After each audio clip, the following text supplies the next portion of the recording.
morning. It is a Would You Rather Wednesday edition of Glenn Clark Radio. That would make me Glenn Clark and him Griffin Bass. Much to do on a Wednesday edition of the program. Would You Rather Wednesday scenarios are up at Glenn Clark Radio on Twitter, Facebook.com/Glenn Clark Radio. Today's show is brought to you by your local Toyota dealer and buyatoyota.com. The Toyota Tacoma comes in a range of models and trim lines, so you can choose the perfect Tacoma to reflect your unique personality and driving habits. Check out buyatoyota.com for deals on new Tacomas from your local Toyota dealer today. A lot to do on the show. Coming up in a little bit, we'll catch up with our buddy Rob Long, Big Bad Morning Show on 105.7 The Fan, and more importantly for us, also, of course, to see him on Masson. We'll talk some Orioles with him. He doesn't know it, but we're going to have him play Would You Rather Wednesday as well. Also on the show this morning, Andrew Vorhees. Very interesting, very compelling, very fascinating 7th-round pick of your Baltimore Ravens. It's very rare that, like, the two most interesting picks a team makes are their first and their last. Like, I know Trenton Simpson's interesting, too. I don't want to take anything away from him. But I think most of us were most compelled by their first and their last picks, as Andrew Vorhees was expected to be a significantly higher pick in the NFL draft, but then he tore his ACL at the Combine. The Niners did it a year ago. Their 7th-round pick was... Well, but we had no idea. That's not true. We had no clue in the moment. I knew Brock Purdy. No, you did not. He should have been the first round. No, I knew you're that. a liar. I knew that. That's who the Steelers should have taken. As it turns out, it was a very compelling pick. But the week after the draft, nobody in San Francisco was like, oh, man, we got our quarterback now. Did not exist that way. If you don't know the story, so he tears his ACL, and then all he does is go out and do 38 reps on the bench with a torn ACL, crutches and all, like a cowboy going out there. It was badass. The Ravens traded back into the 7th-round pick after it looked like they had finished their draft selections because they wanted to get a piece of him. They traded next year's 6th in order to get Andrew Vorhees, who almost certainly will not play this year, although we'll, talk to him about that.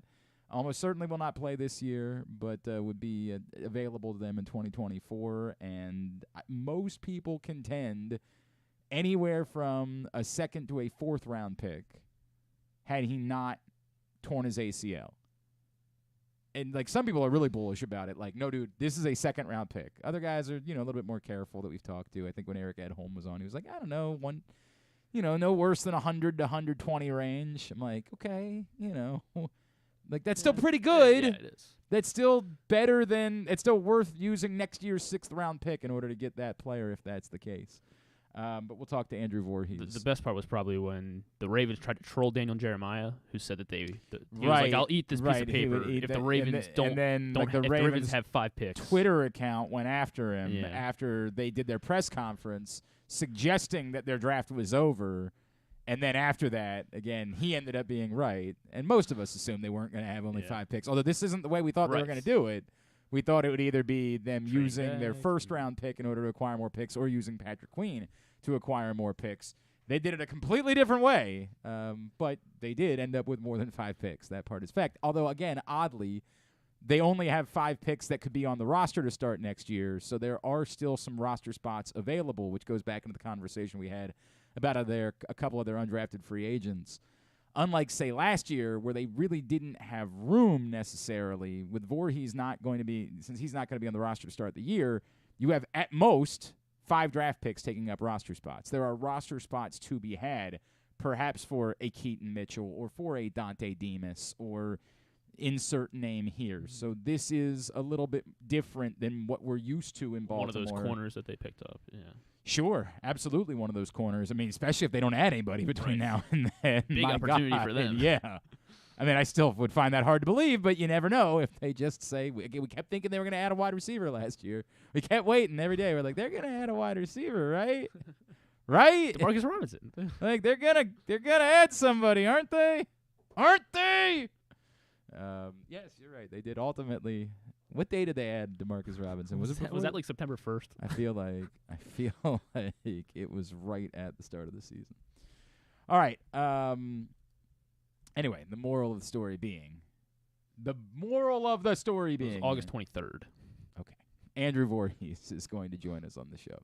And then Tevon Sadler is going to check in with us. Aberdeen native, St. Francis alum, was on the staff at the University of Maryland just a year ago. Not technically as an assistant. He was director of basketball ops, which, I mean, come on. But another part of Kevin Willard's staff who's gone because he got a head coaching job. He went back to his alma mater, Nicholls, and he took the head coaching job there. So we'll catch up with a local kid done good and someone who knows a thing or two about Maryland basketball.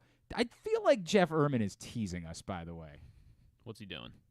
And I love Jeff. Everybody knows that. That's my guy. I love Jeff. In fact, I used to host his podcast. That's how much I like Jeff.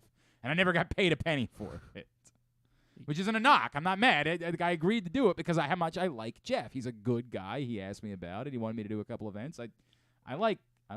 1 minute ago. Last night on Twitter, he said, maybe the last time I'll tweet this, Hunter Dickinson's scoop coming in the morning at InsideMDSports.com. And then on the way over here, I nearly caused a crash because I kept looking to see if there was an update on Hunter Dickinson. Literally 1 minute ago, he finally just posted it. There's two battling it out. What's that? That's what he wrote, right? Oh, I don't know. I don't know if he revealed. I don't give away his pay content.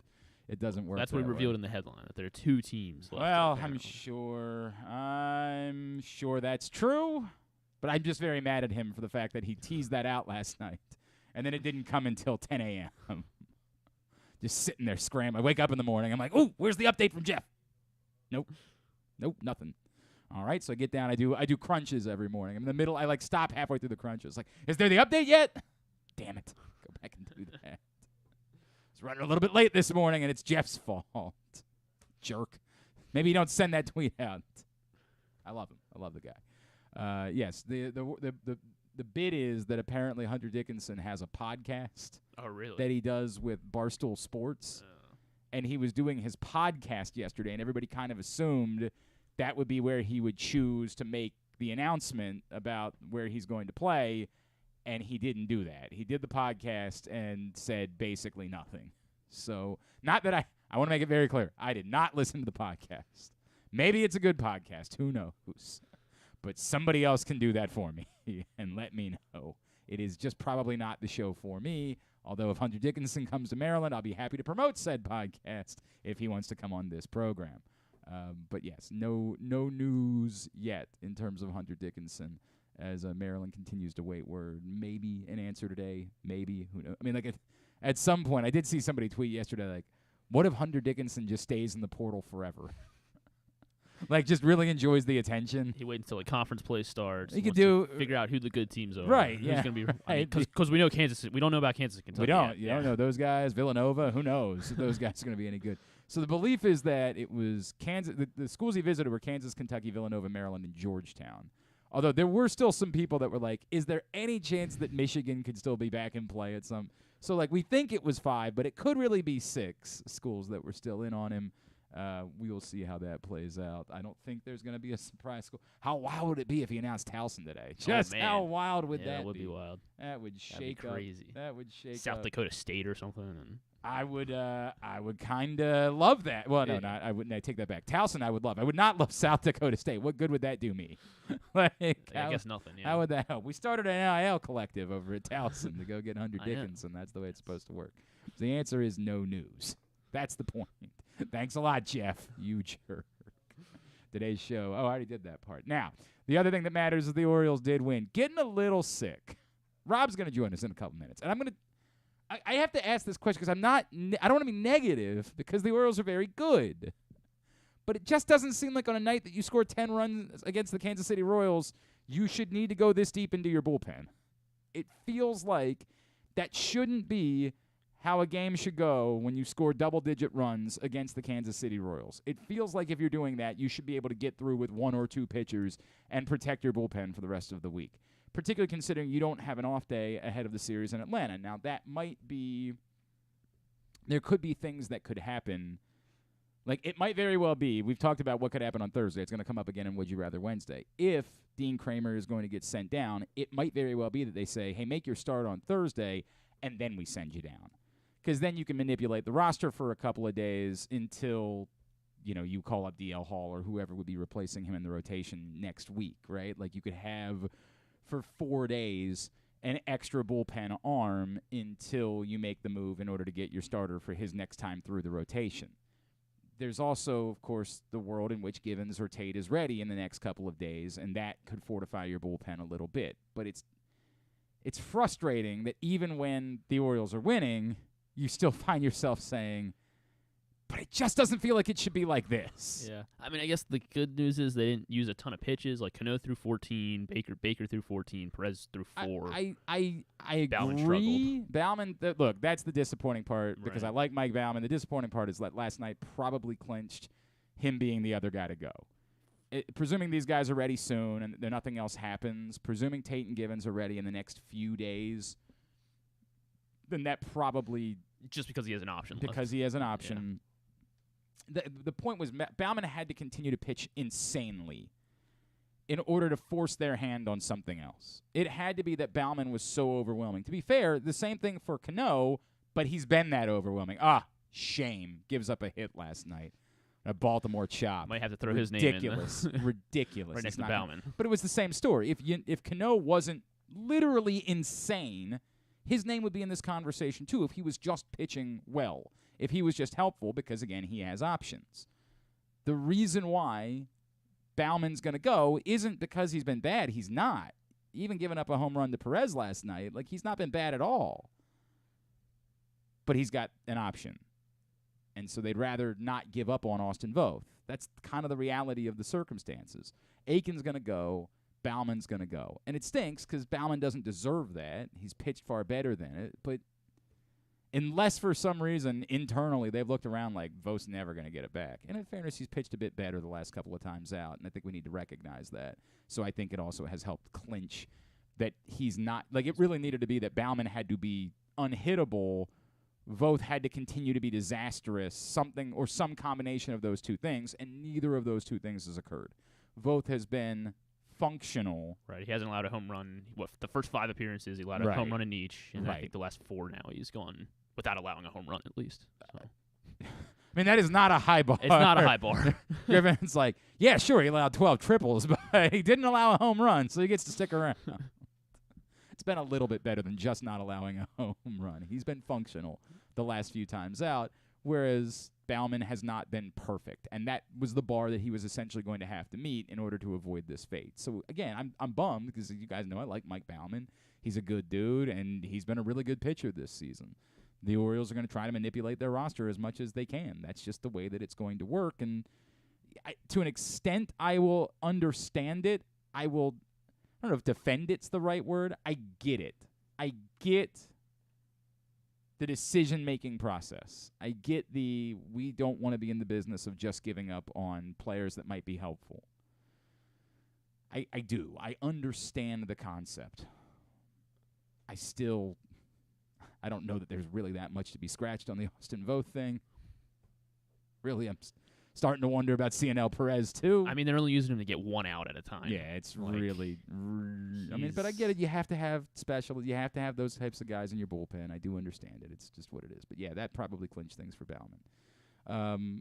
Again, I don't want to be too negative. They won. They scored a ton of runs. They rallied from an early 3-0 It's a reminder that when you watch the Orioles and things don't look great to start the game, don't tune out, because this is just not the type of team that's going to be buried necessarily by giving up a few runs early on in the game. And they put on entertaining games, I mean, all year. Like last night had everything. It did, but Perfect game bid into right, the but 4th I could inning. do without everything, I guess is what I would say. Somebody, it might have been Russell Street Reports, somebody sent out a really good tweet last night about a checklist of things that you get during Orioles games. A bingo card, something.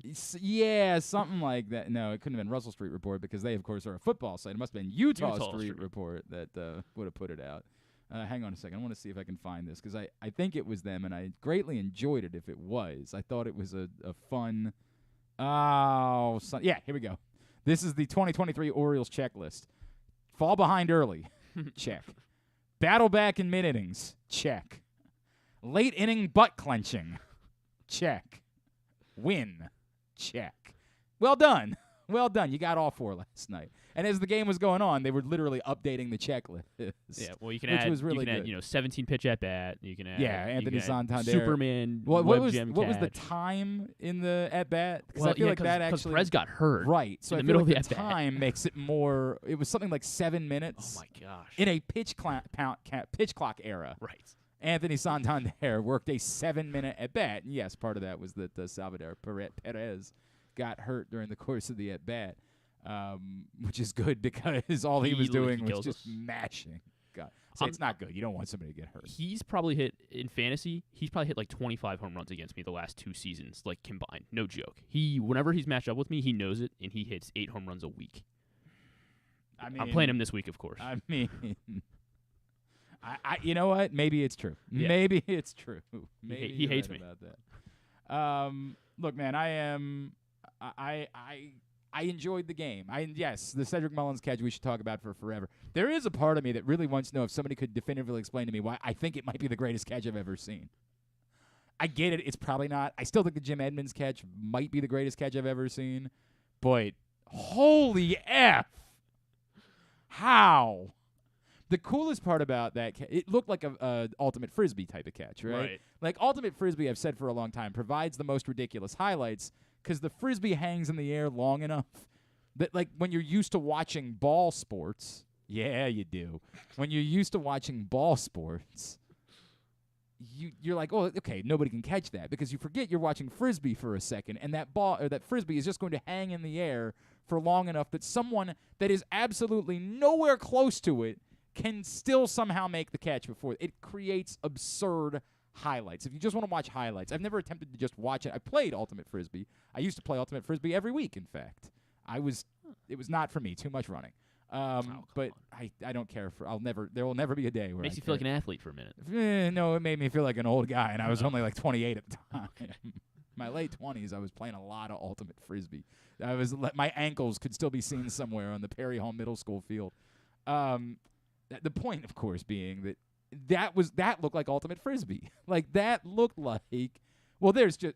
It was essentially hit the right field. You see it. You see it unfolding as you're watching it. You're like, wait a second. What the hell? It's unbelievable, man. Absolutely unbelievable, man. I have seen a lot of things that was something, man. That was I know it's not the greatest catch I've ever seen of all time, but it is on the list. On the list of the greatest. And Royals fans will argue it's not even the greatest catch in Kansas City, probably. Well, I mean, shut up. Who cares? Who cares? I don't care. All right, Orioles continue the series in Kansas City tonight. Gibson pitches tonight, right? Gibson versus Greinke. 2014 matchup? Yeah, it really is kind of a 2014 battle tonight between the Orioles and the Royals down in Kansas City. So, look, I hope that they, as I said yesterday, the most important part is they just win the games. Whatever happens, they just need to win the games. Get through this series and on to this very difficult part of your schedule that we talked about yesterday. It's a brutally difficult part of the schedule that's ahead. Just get your wins. But it would be nice to not have to use as many guys. To your point, sure, some of those guys didn't throw as many pitches, but it's still a question of how many games can you put them out there for consecutively, right? Like, it would just be nice if maybe your innings eater would eat some innings tonight and also win the game. I know that's asking for a lot to do both things, but it would be nice if the guy that you hired for the purpose of eating the innings would, eat the innings.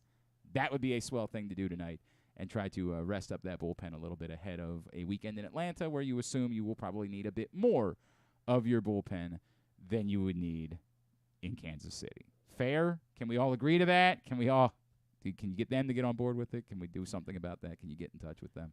That's what it is. So anything else news-wise that we needed to cover? Was there anything else yesterday that was significant? I did watch both basketball games. Well, I didn't really. I got to be honest with you. I did not watch. Once I saw what the Heat were doing last night, I was kind of like, I'm I'm good. And then it was bizarre. Around, yeah. Well, it was bizarre. Not only they stuck around, they hit, 16 threes, something like that? And you're like... Yeah, Duncan Robinson. And they were leading, and you're like, dude, if the Knicks lose this game, they might as well bad. just not even bother to make the trip to Miami. They might as well just say, hey, guys, gave it our best shot. We'll see you next year.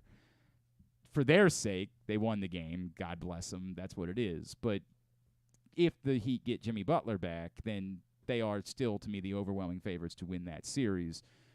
They basically just sort of said Game 2 doesn't matter, and it doesn't, really. When you go on the road and you get the win that you need to get, Game 2 really did not matter to them.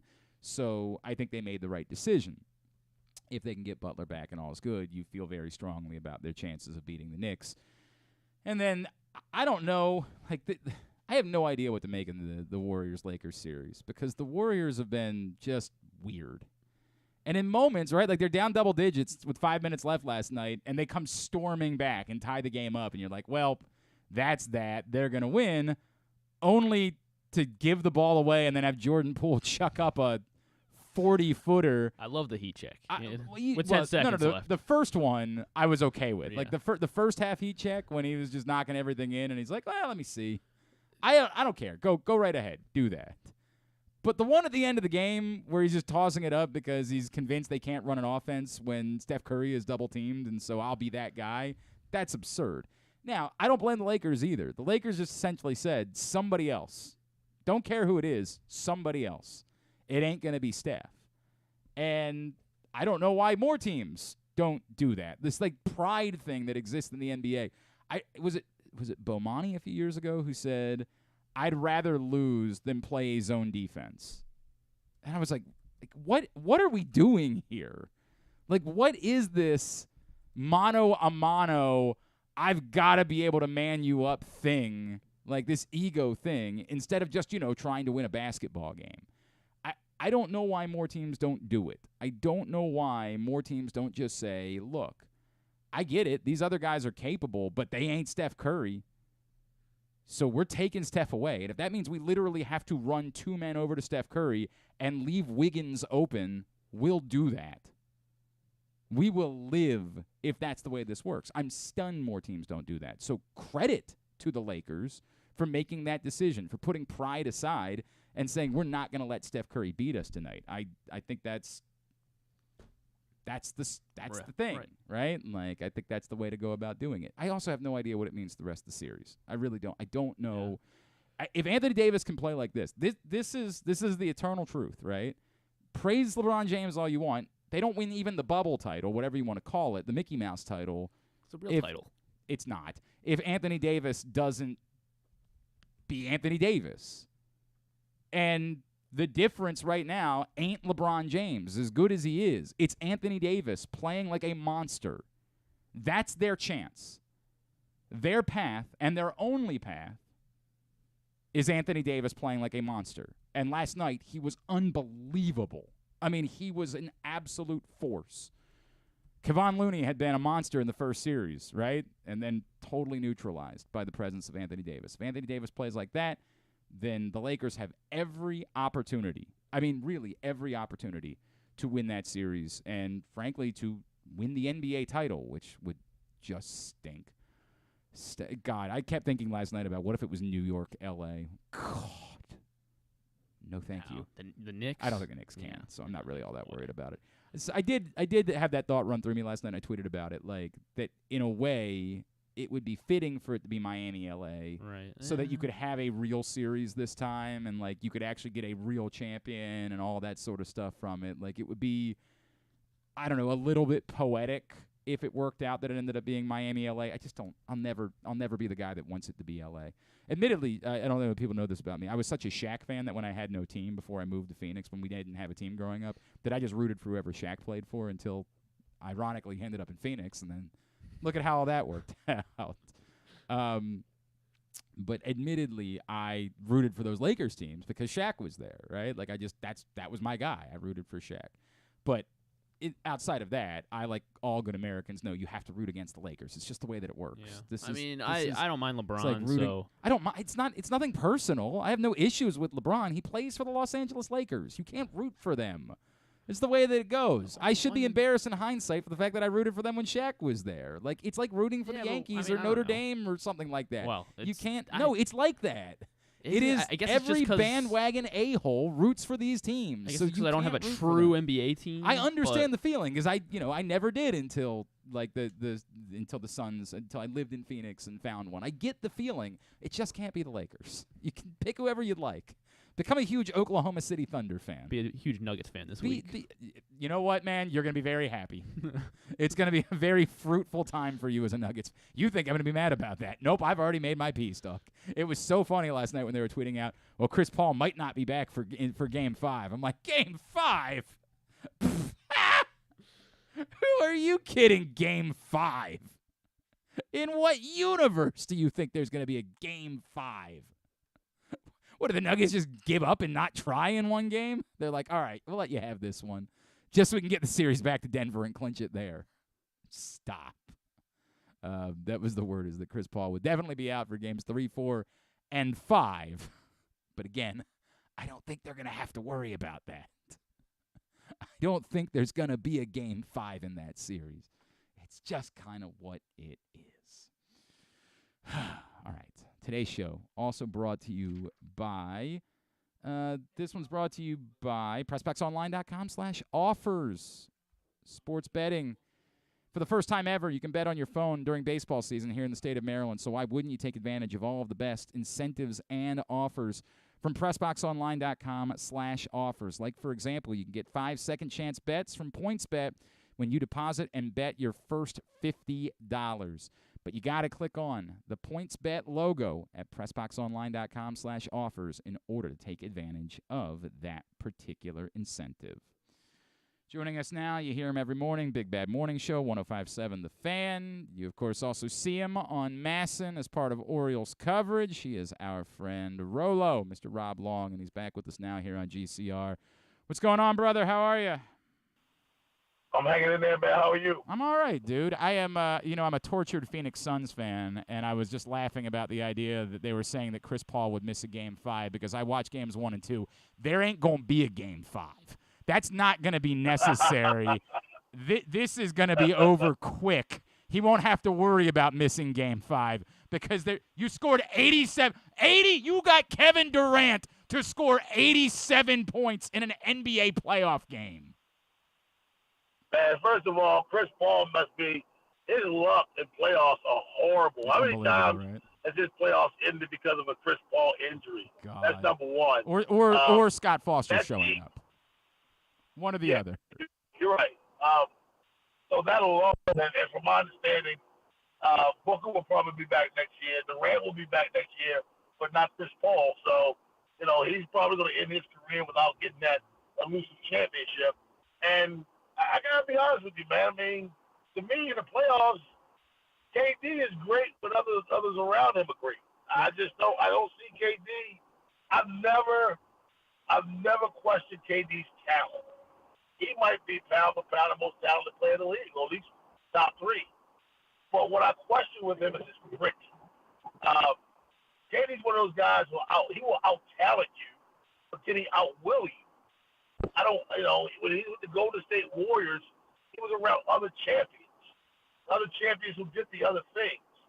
I've never put KD in the category of get on my back. I get it, man. I do get it. Yeah. He's not a get on your back guy. To be honest with you, I'm glad to see Anthony Davis doing what he's doing for LA because he's never been a get on my back guy. Anthony Davis is the kind of guy. He needs Batman. If he has Batman, he's the most talented Robin in the league. So Anthony Davis, if he plays like this, legitimately the Lakers can win the title, right? Like the crazy part is if Anthony Davis plays like this and Jimmy Butler plays like if he can come back, get healthy, and play like he's been playing, you could legitimately end up with a 7-8 matchup in the NBA Finals and a rematch of what happened in the bubble because those two dudes have been complete 100% game changers during the course of this postseason. Now let's talk about get on my back guys. That's Jimmy Butler. Yep. It's unbelievable. Jimmy Butler is one of the more ultimate get on my back guys. That dude, my goodness, he's one of my favorite players in the league. He's here for all the smoke. He's not trying to make friends. I don't want to go to the All-Star game because they don't want to play basketball. That's Jimmy Butler, man. I love him, man.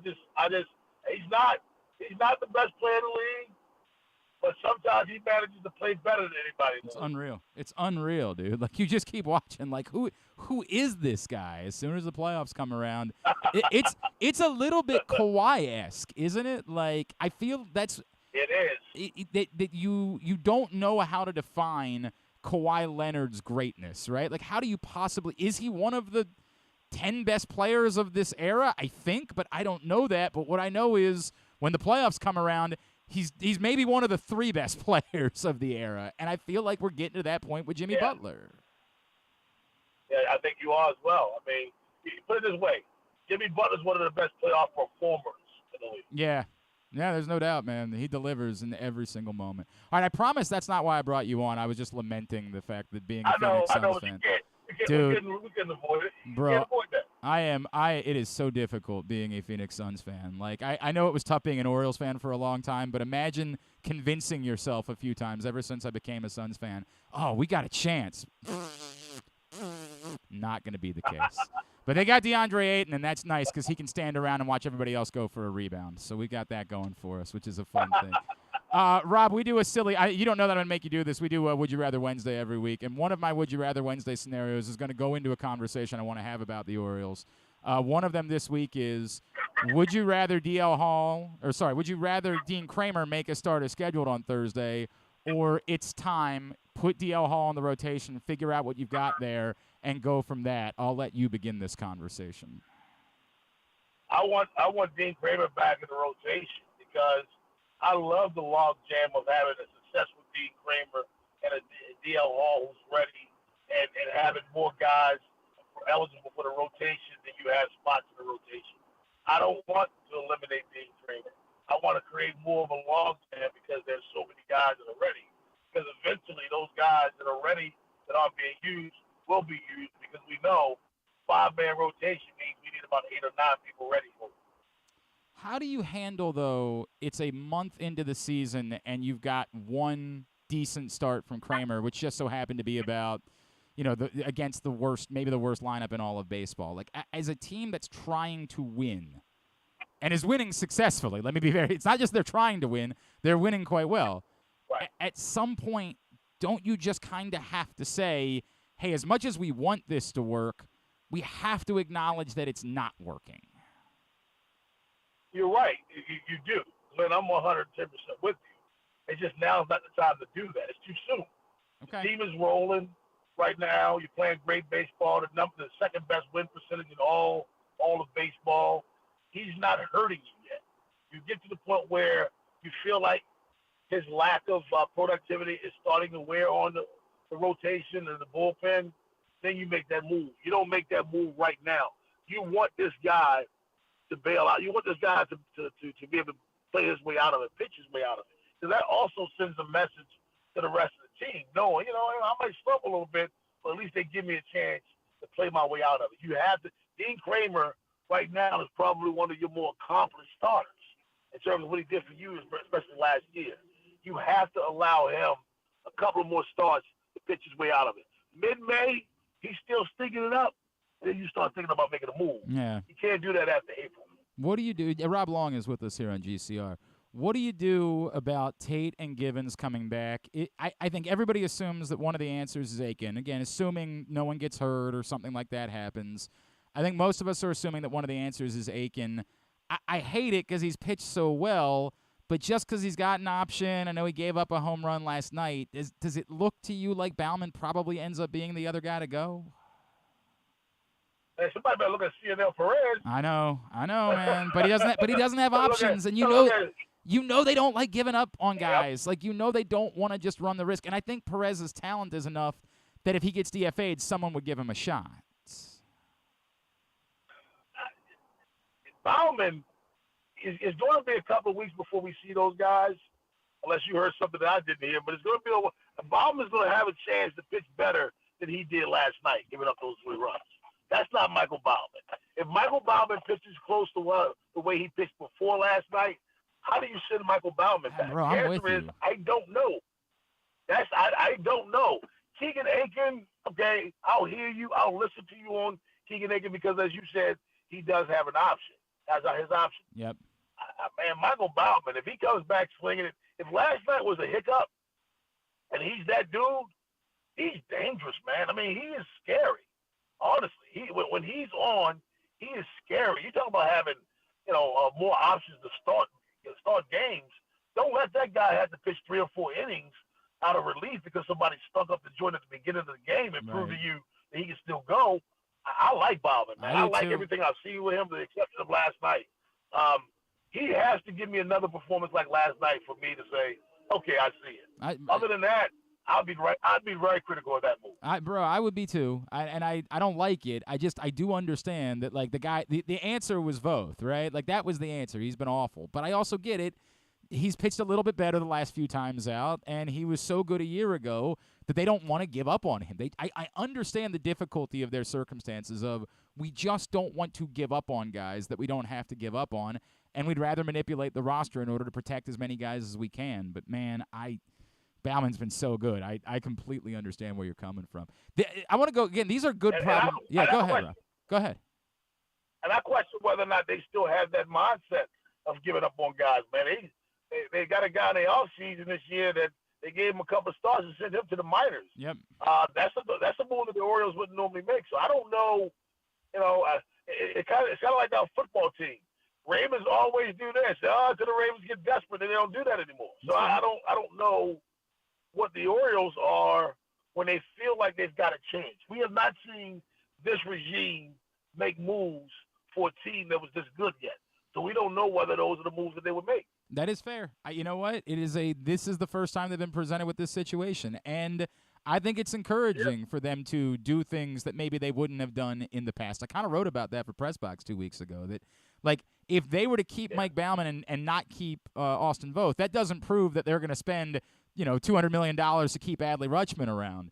But just doing things a little bit differently than you're used to would be a promising sign for some of these other lingering questions we have, like, hey, are you going to buy out arbitration years? Are you going to do the thing that they did in Arizona with Carroll? And are you going to be that team that says, hey, these guys are going to stick around? Just seeing them do things slightly different. And to be fair, like spending money internationally, we have seen the Orioles do things slightly different. But to continue to see that would go a long way into getting us to believe, hey, there are other things that they might do differently than what we're used to in the coming years. I could agree with you more. I think, but as you said before, we've got to see those things. Yep. Just the way that it works. Got to see it to know that it's possible. All right, Rob. Because I want to do this, and I keep wanting to talk about, like, these are good problems to have. Griffin and I have been talking a lot in the last couple of weeks about the pending logjam of infield prospects that the Orioles have, and we got our first taste of this when Joey Ortiz showed up last week, and. I can only say it so many times. It's a great, wonderful problem for the Orioles to have, right? Like, you can't ask for a better problem to have than having so many guys. But this thing has to start coming to fruition in the next couple of months, and it feels like Mateo's situation is at the top of the list, where the dude has been otherworldly. Like, I've never seen anything like this. But do you change everything about your plans and say, we've got to build around Jorge Mateo because the guy that we've seen, I mean, this is MVP caliber stuff that we've seen from Mateo. Or do you have to still say he's probably more valuable somewhere else as a trade chip, knowing what's coming with the Westbergs and knowing what's coming Prieto, Jackson Holiday, Norby, the list goes on, Joey Ortiz, that's still behind him as far as infield prospects are concerned? Again, I think sometimes we got to switch our thinking. I think the phrase that was used by Michael Elias was liftoff. Everybody thought liftoff meant let's go out and spend a crap load of money. Right. When, to me, liftoff meant that now's the time. That's how I interpreted it, because I don't think the Orioles right now are in a position to spend that kind of money. So if liftoff is the message, then why would you make your decisions on what's going to happen versus making your decisions on what is? Let me go back to Joey Ortiz for a second. Maybe I'll plant a seed. Maybe you thought about it already. We saw Joey Ortiz come up and play, 3 games and have 4 RBI, or 4 games and have 4 RBI. With three in his first appearance. Yeah. Was that a showcase? Huh. Okay. So you think about it. Okay. Why would you send him down and bring up Kyle Stowers now? Well, I got the idea that he was up because they were facing lefties, right? That they were uniquely trying to manipulate their lineup because they were facing 3 straight lefties, right? Okay. And the kid showing you he could hit. No doubt. But you send him down. Now, I'm not questioning that they didn't see what we saw. I'm questioning what was the real reason you bring this. Well, and even still, let's say, Glenn, that it wasn't the reason they brought him up, but when they got him up, they thought, that just, to me, it almost felt like a showcase. That's Glenn. interesting. No, I think it's an interesting argument, I said that from the top.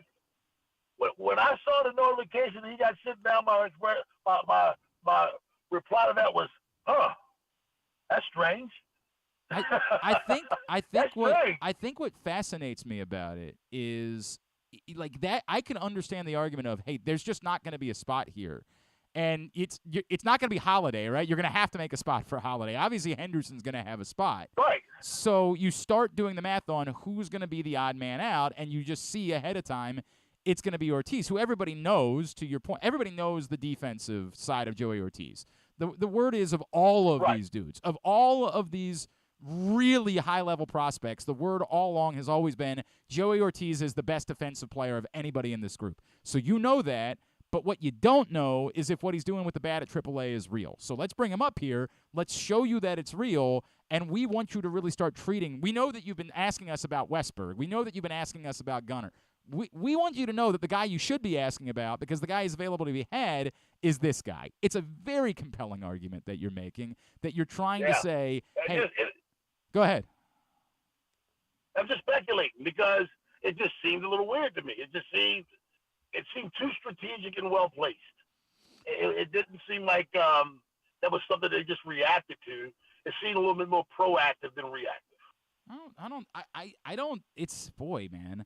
But are you committing then? Is what you're saying that the way you change your mind is Mateo is no longer a trade chip? You are buying in, and you are making Mateo a centerpiece moving forward for the Baltimore Orioles.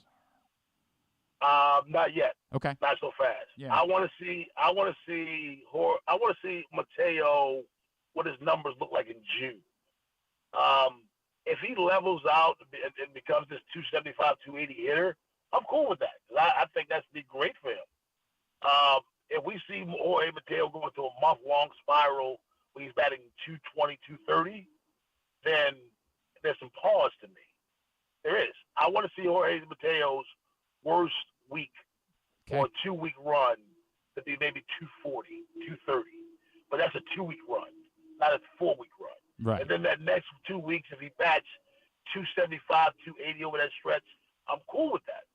I just don't want to see him nosedive. I don't want to see him become the undisciplined hitter that he has been in the past. Right. If he can avoid that, if his batting average for a 2-week span is 220, but his expected batting average over the same time is 290, okay, we're good. We're good. Because we know the analytics of that. But if he just look lost at the plate and not getting it done like we saw him do last year and the year before, nope, I'm not buying into it. I as much as I'm having fun right now, I'm having fun because it's entertainment. But at the same time, I watch baseball long enough to know that there are a lot of frauds in April. Sure. And I'm not saying he's one. There are a lot of fraudulent teams in April. Mm-hmm. And I'm not saying the Orioles are. In fact, I'm more willing to bet you that the Orioles are fraudulent than anything. But I've seen it happen. I've seen this movie before. So before I invest in his future, I want to see a little bit more of it. I think it's fair. I mean, I completely I think probably the Pirates will ultimately be frauds, right? Like I think that's the most likely scenario, but I think it's fair to say you want to wait it out a little bit later on Jorge Mateo. All right. Yeah, I'm going to wait it out a little bit. Yeah. Before I let you go, I'm going to run by you got to play my other Would You Rather Wednesday scenarios today. Would you rather the Ravens make one more move this offseason, they bring back Marcus Peters, or they make one more move and they sign Leonard Floyd and stick with the guys they have right now in the secondary? Ooh. Leonard Floyd. What were his numbers last Leonard Floyd, it's really funny. He's been far more productive than I think people realize. The last 2 seasons, last year he had 9 sacks. In 2021, he had 9.5 sacks. I'll go with Leonard Floyd. Okay. And then the last one. Give me that pass rush. This is when, like, you, me, and Bachman used to sit around and do dumb would you rather scenarios. This is going to fit in that one. Rob, somebody found that you've got some overdue library books, and you're going to be sentenced for it. The judge, it's a really unique sentence. One, either for the next 50 days, every room that you walk into will have a chirping fire alarm smoke detector that cannot be fixed. Oh. Or you can give up any one toe. Oh, man. Yeah. I can't give up the digits. Bro, you're telling me you're going to go ahead and sign up for that level of Bro, that is torture, man. I'm going to go with the chirping. I swear to God, I'm giving up. Chirp all you want. We were talking to Pat Ricard yesterday, and I guess where the room he was in had a chirping smoke detector. I thought it was out here, and I was losing my effing mind, Rob. Like, I was a step away from Howard Hughes peeing in bottles and, like, storing them, and I was going absolutely insane. It is a level of torture that I can't compare anything to. I'm pretty sure I would just have to give up the toe. Rob, when we seeing you again on Masson? On Masson, I come back. I got a long stretch that begins next week. Okay, next week back on Masson. Of course, every morning on the Big Bad Morning Show, 105.7 The Fan. And pulling double duty right now because Jeremy ran off to Jamaica, so Rob's got to make up for all of it. You don't have to make up for his beard, right? You don't have to try to grow that out. That's not. I don't think. No, I'm not. No, I'm still trimming the beard. No. Can't have a beard on TV. That's my rule, not theirs. I understand that. It's not a Yankees situation. At Rob Long Sports. No, not Yankees. That's how you follow him on Twitter. Love you, brother. Appreciate you doing it, man. Let's talk again soon. All right? You are the man, Glenn. Anytime, buddy. Thanks, all buddy. Right. Rob Long with us here on GCR. Appreciate him doing that. All right. Get your responses in. Those Would You Rather Wednesday scenarios are up at Glenn Clark Radio on Twitter. Was that somebody important that was calling in? Or yes, it was one of our other guests. He said he's good with the original time that we had him down for. Oh, this was the one that's joining us later on in the show? Okay. Yes. Oh, yes. All right. As long as that's the case, all good. That was a little surprising. It was, yeah. That's okay. I was a little bit more worried it was somebody else that was, like, that was, I don't want to say more important, but, like, you know what I mean. Somebody else that I would be very disappointed if I found out that we missed on. Right. Because we were doing Would You Rather Wednesday with no offense to Rob, who I love, but it would just be a bitter pill to swallow if that's why we missed. Yeah, I gotcha. One of the, other people that might be on the show. That was what I was worried about there for a second. All right, when we come back in, we'll go over our responses to Would You Rather Wednesday. And then Andrew Vorhees, Ravens 7th-round draft pick out of USC, is going to join us as well. Expert and award-winning A.J. Nicholls, heating, AC, plumbing, and home performance will improve your home's energy efficiency and comfort levels. AC season is coming up fast. New rebates and discounts are available. More at ajmichaels.com. It's Glenn Clark Radio. The All-America Senior Game powered by New Balance will be back at Johns Hopkins Homewood Field on July 29th. The most decorated girls and boys lacrosse players in the country have been invited to play in what is the premier lacrosse event of the year. Every college coach wants their players in this game, and if you dream of being in this game, you start by trying out for one of your regional underclass teams this summer. The best against the best. Get your tickets now at allamericalacrosse.com. Baseball season is finally here, and what better way to celebrate than with some fresh gear from Birdland Sports. As a small business run by O's fans, Birdland Sports offers a great selection of unofficial merchandise, including unique designs like Birds Are Coming tees, player cartoon shirts, and championship prediction designs. And the best part, their prices are more affordable than the big guys. Get high-quality gear without breaking the bank. So whether you're heading to the ballpark or watching from home, show your love for the birds with Birdland Sports. Visit birdlandsports.com today to browse their collection and gear up for the season. Let's go O's! Whether your focus is luxury and comfort, convenience and technologically advanced connectivity, or sporty performance and aggressive styling, we've got the perfect Highlander for you. Check out buyatoyota.com for deals on new Highlanders from your local Toyota dealer today. Hartford Community College in Bel Air, Maryland, along with the National Junior College Athletic Association's Region 20, will host the 2023 NJCAA Men's Lacrosse National Championship May 13th and 14th at Hartford Sports Complex, 401 Thomas Run Road in Bel Air. Semifinals are on Saturday, May 13th. The National Championship is Sunday, May 14th. Catch the action for $10 each day. Tickets will be available in advance or at the gate on game day. Qualifying teams will be announced. Costas Inn has been serving up delicious steamed crabs for over 50 years. Lately, the crabs you want to eat when the weather warms up have gotten harder and harder to get, so get your crab eating game plan in place. Make sure to stick this number on your fridge, 410-477-1975. Call ahead and reserve the size crabs you want. You may be able to walk in, but you may also be disappointed at the size or maybe even get shut out altogether. So call ahead, have a plan, and then arrive on your crab eating vacation. Costas also has delicious crab soup and crab cakes. The Costas Inn at 4100 North Point Boulevard. For more than 50 years, they've been satisfying crab lovers in and around Baltimore. If you need more of Glenn, you can also hear him every Sunday with Rita on 105.7 The Fan. But also, if you need more of Glenn, what's wrong with you?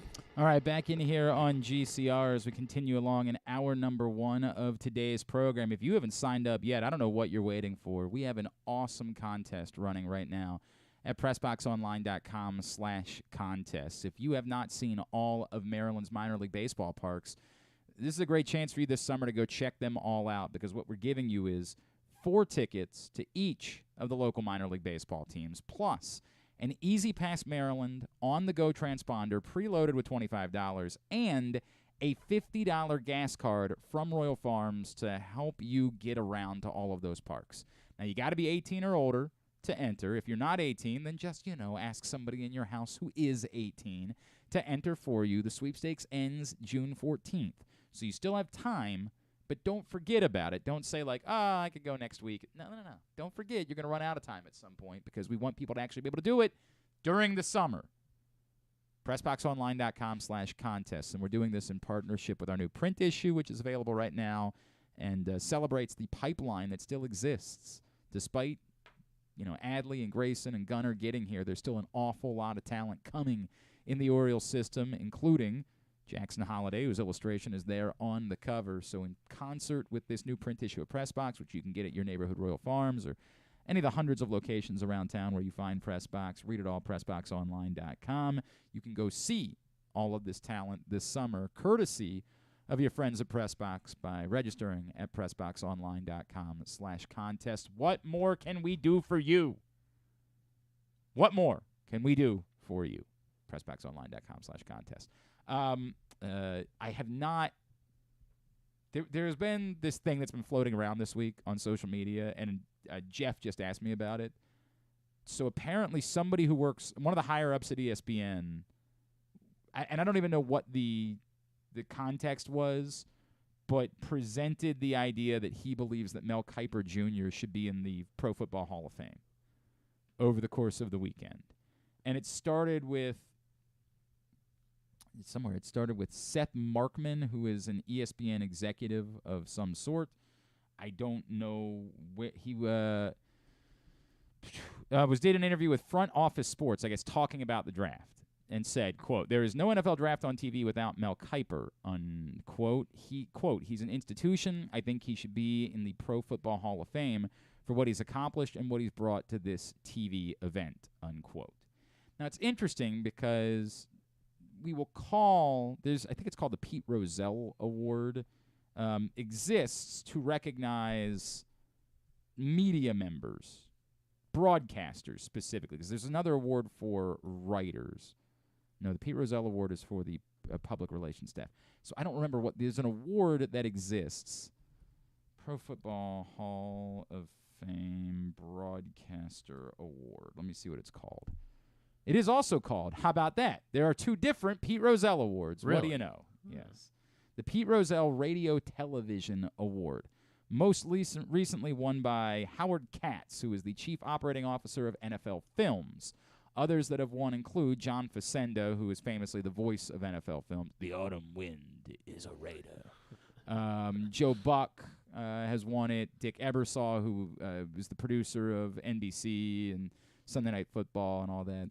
Andrea Kramer won it once upon a time. JB, James Brown, has won it. Al Michaels has won it. Jim Nantz has won it. Chris Berman.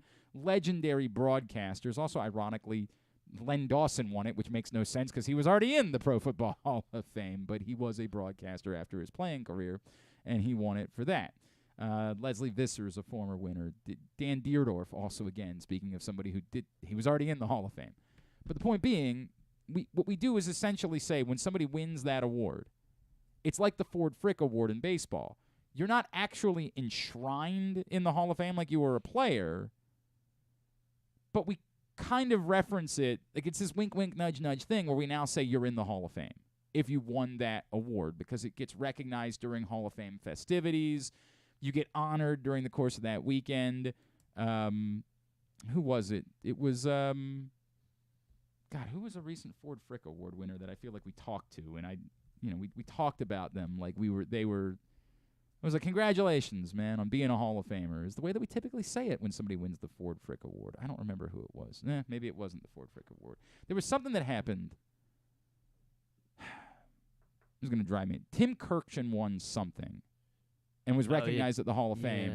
And I do remember we that. had him on and we celebrated yes, and we talked about him being a Hall of Famer. But he wasn't actually enshrined in Cooperstown. Like, you wouldn't go see, I don't even know what they call a plaque, whatever, but I think it's more than a plaque. But you wouldn't go see him recognized that way in the Hall of Fame, but he was honored in that way. However, as I say all of these things, interestingly enough, it was just a Career Excellence Award from the Baseball Writers of America. Well-deserved. Yes. Well freaking deserved. And by the way, that might be just something they do every year. I know they do that in football every year where they also pick a writer who gets recognized similarly, and we kind of make it seem like that makes you a Hall of Famer as a writer. And we definitely treat the Pete Rozelle and the Ford Frick Awards. The Ford Frick Award, I know John Miller won once upon a time. Chuck Thompson definitely won. In more recent years, Hawk Harrelson won it. Al Michaels won it. Pat Hughes has been with the Cubs for forever. We sort of say that you're now a Hall of Famer when you win that award, but you're not actually enshrined along the players in the Hall of Fame. The suggestion from Seth Markman of ESPN is that Mel Kiper deserves to be recognized among the players. And there is precedent for this. We do this with commissioners, for example. For some stupid reason, Paul Tagliabue gets to be recognized with a bust in the Hall of Fame like he was a football player. But he's not the only one. I believe, one of the Sables was recently... Oh, this is going to drive me nuts. Steve Sable. Steve Sable or Ed Sable. Which one? I think Ed Sable was honored. Nope, Steve Sable was enshrined as a member of the Pro Football Hall of Fame. So Steve Sable, who was, an integral piece of NFL films and what helped make us fall in love with football and NFL films really deserves credit for the NFL kind of becoming America's pastime because it allowed the NFL to exist beyond the season. That we would find ourselves, Griffin, this won't really mean anything to you because of your age, but we would find ourselves still watching football content all throughout the year because of the work that NFL Films did to create these end-of-season videos and shows. It used to be appointment viewing every year when they would announce, now's the time where the yearbook shows would come out from the following year, and ESPN would run them one after another on a weekend, and it would be the yearbook for the Cardinals last year, followed by the Dallas and all the other teams in the division, and you would wait, despite your fact that your team stunk the year before, this show, this yearbook video that they would make you believe that one game that they happened to win was the turning point for the franchise. You could convince yourself when the Ravens stunk in 1996 that the fact that they would make a Hollywood movie about the one game where they beat the Steelers at home late in the season, and that should give you hope that next year is the Ravens' year because in a Hollywood way, they made a movie all about the one game that they won in an otherwise trash season. And you would find yourself all offseason saying, that's the proof. That's See? How long did they do that? What was that? Oh, I think they still make those. I think what did they do just, for the 2008 Lions? I don't know. That's for a great. their That yearbook. is a great question. I don't know how they did that.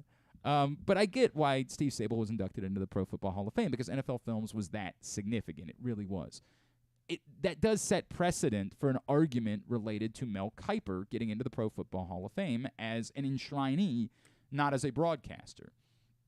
And it's a fascinating argument. Seth Markman's argument is that this thing that the NFL draft would not exist without Mel Kiper once upon a time.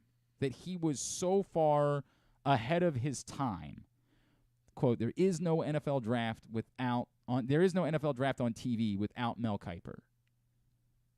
Now it is on 3 different networks. It is the marquee event of an offseason. It's one of the most marquee television events of the year. Not just in football, but in sports, arguably in all of television. Considering no non-sports events really register anymore. Like, even the Academy Awards don't register the way they did once upon a time. It's one of the marquee events of the entire year in television. It's a fascinating argument, and one that we can't measure against. Like, there's no way to measure it against the value of a player. Is Mel Kiper more deserving of being in the Pro Football Hall of Fame than Steve Smith? I have no idea. Would another Mel Kiper just have come along, and the NFL draft would have always become this no matter what? He just happened to be the guy? Maybe. But he was the guy.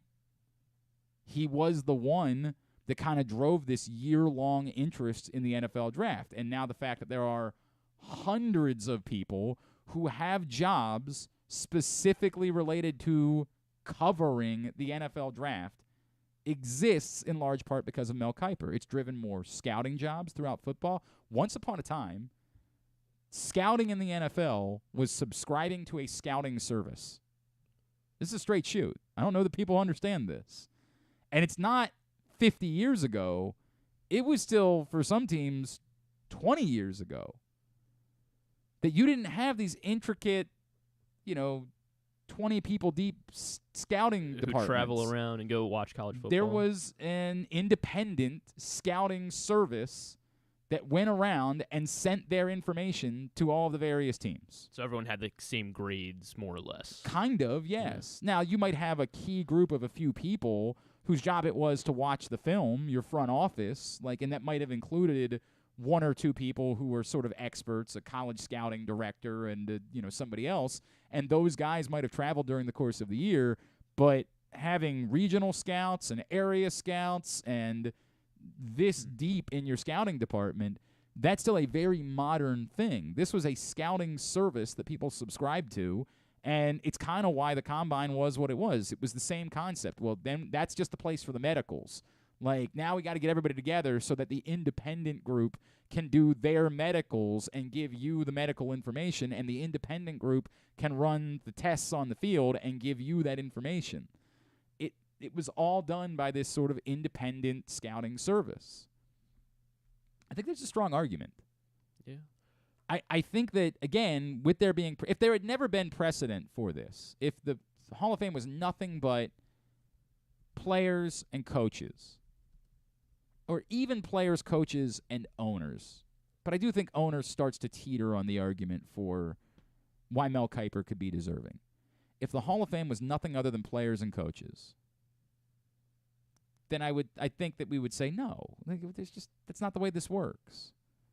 But given that there are contributors in the Pro Football Hall of Fame, I think there is a strong argument for Mel Kiper as a Pro Football Hall of Fame. When did he first start covering the draft and especially on television? On television is right. Because he started. I think he did. We've talked about this. We've done a couple different cover stories about Mel Kiper over the years. He first appeared on ESPN in 1984. Jeez. So it's almost 40 years ago when he was still in his early 20s. It's so funny. It's so. I forget that his alma mater is listed as Essex Community College because he just did this.